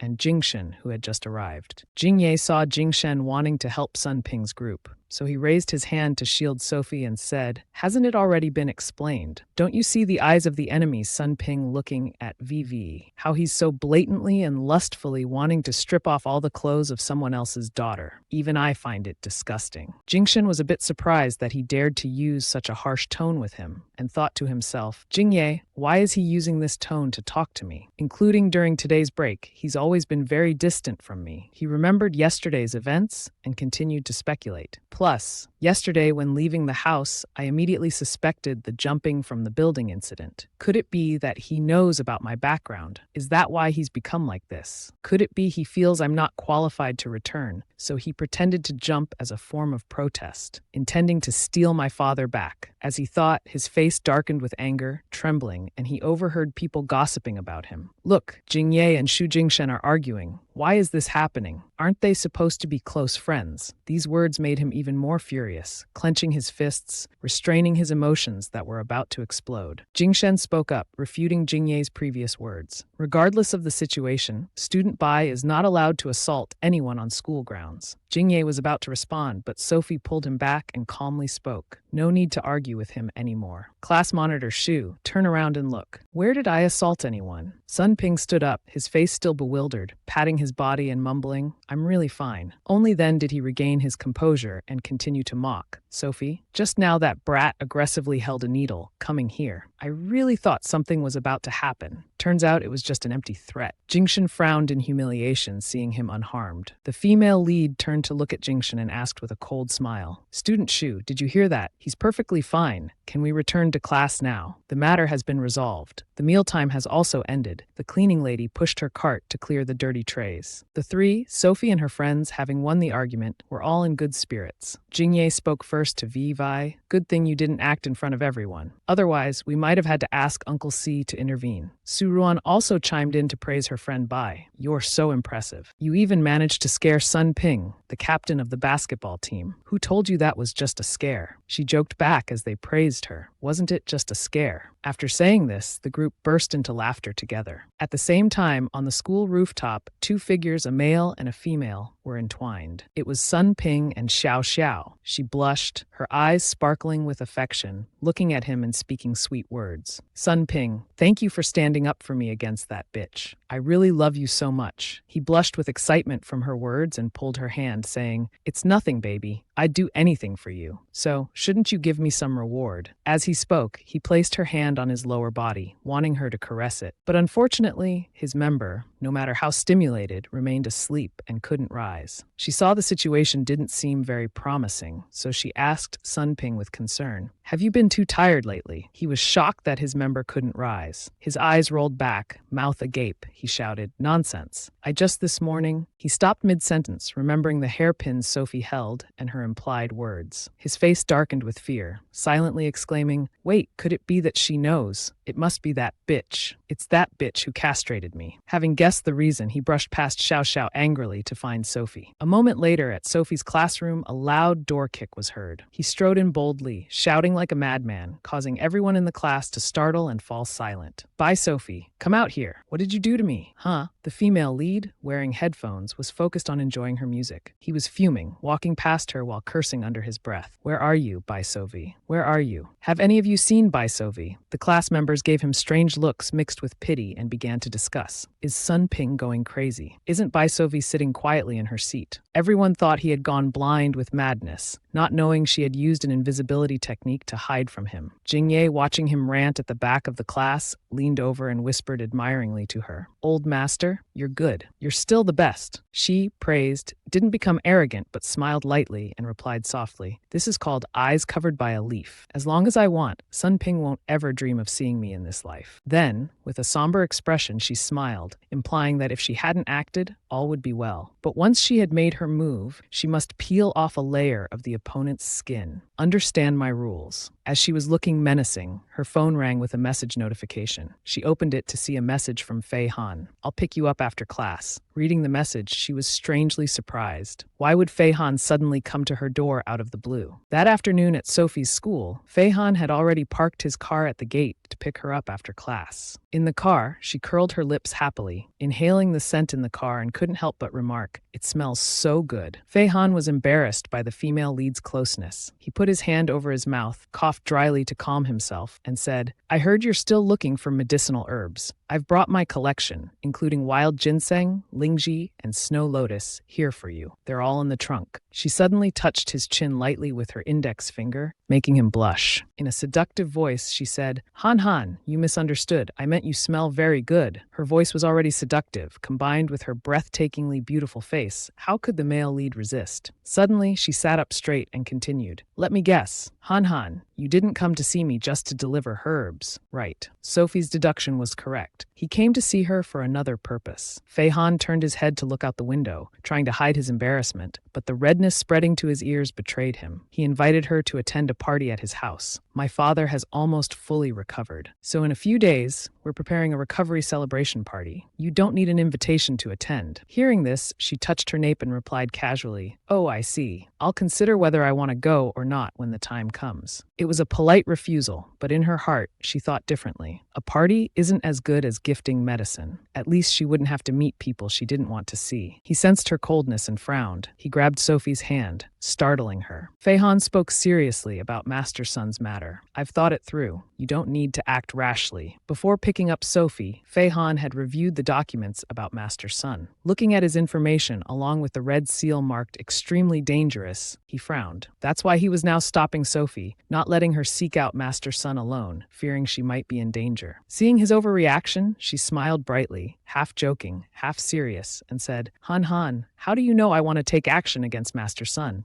She looked at him coldly, speculating. I demanded that within 3 days, that Sun Dayong should crawl here to find me. Today is already the second day. If he doesn't come tomorrow, I really intended to teach him a proper lesson. But how could Duan Feihan know about this? He wasn't there when I wrote the note. Feihan maintained his serious expression and answered her, intuition. Faced with your indifference, I know in my heart you still want to handle Master Sun's matter yourself. You've just silently made up your mind. You may seem indifferent, but for many things, your attitude is actually very proactive. You absolutely won't be taken advantage of, so you'll definitely take action. Turning back to Sophie, she showed displeasure at his words and tried to shake off his hand. But unfortunately, it didn't work. The male lead held her hand even tighter. He pulled her towards himself. He held her in his arms, surprising her, then coaxed, "Be good and listen. That person is very dangerous." Due to Feihan's sudden action, Sophie blushed slightly and cursed inwardly. He's hugging me on his own initiative. In the original story, why wasn't there any mention of Feihan using the beauty strategy to achieve his goals? She escaped from his embrace and teased him with a straight face. Han, your beauty strategy isn't quite there yet. Let this old ancestor teach you. Next time, if you want to use the beauty strategy, it's best if you take it off. The male lead was startled by Sophie's words. Wide-eyed and embarrassed, he blurted out, "Take it off," she replied. "That's right, take it off." Then, remembering the bracelet she gave to Feihan, she darkened and grumbled inwardly. Especially, you should remove that sandalwood rosary that controls and disperses spiritual energy on your wrist. Why did I, in my idleness, give him that toy in the first place? Meanwhile, Feihan touched his chest, imagining himself taking off his clothes, seriously taking in her joke. Understood, I've learned. A few days later at the Bai family home, Momo was secretly hiding behind a wall, exchanging words with Sun Bing over the phone. Sun Bing asked out of the blue, "You want me to lure Bai Shui out of the house? What for? That woman is very vicious. I'm a bit scared." He darkened, cursing inwardly. Unnecessary words. I've been castrated by her for days. How could I not know her vicious nature? But outwardly, he gritted his teeth, suppressing his anger, persuading her to bring Shuoyi out for him. Bai Yin, aren't you usually very bold? Why are you now afraid of an adopted daughter? If not, then how about this? As long as you can help me stop her, I'll give you an invitation card to attend the recovery party of the Duan family's old master. How about that? As far as I know, your Bai family didn't receive an invitation, right? Hearing this, her eyes lit up with excitement and she shouted, "Really?" She imagined herself as the center of attention at the party, pursued by young men, and became even more delusional. The Duan family's banquet will probably invite many famous noble families from China. If I can just get in there with this young lady's beauty, I'll surely meet a handsome and rich young master and climb up to high society. By then, how could grandfather still favor that lowly adopted child Bai Shuoyi? Thinking of this, she covered her mouth and laughed triumphantly. She snapped out of her daydream. Looking towards the door, she saw Shuoyi approaching and wondered, it's already midnight, yet Bai Shuoyi still wants to go out. Her eyes gleamed. Without even needing to lure her, she had voluntarily walked into the trap. She whispered, feeling lucky and laughing excitedly. Heaven is truly helping me. I just need to follow her and tell Sun Bing which direction she's heading, and my invitation will surely arrive, right?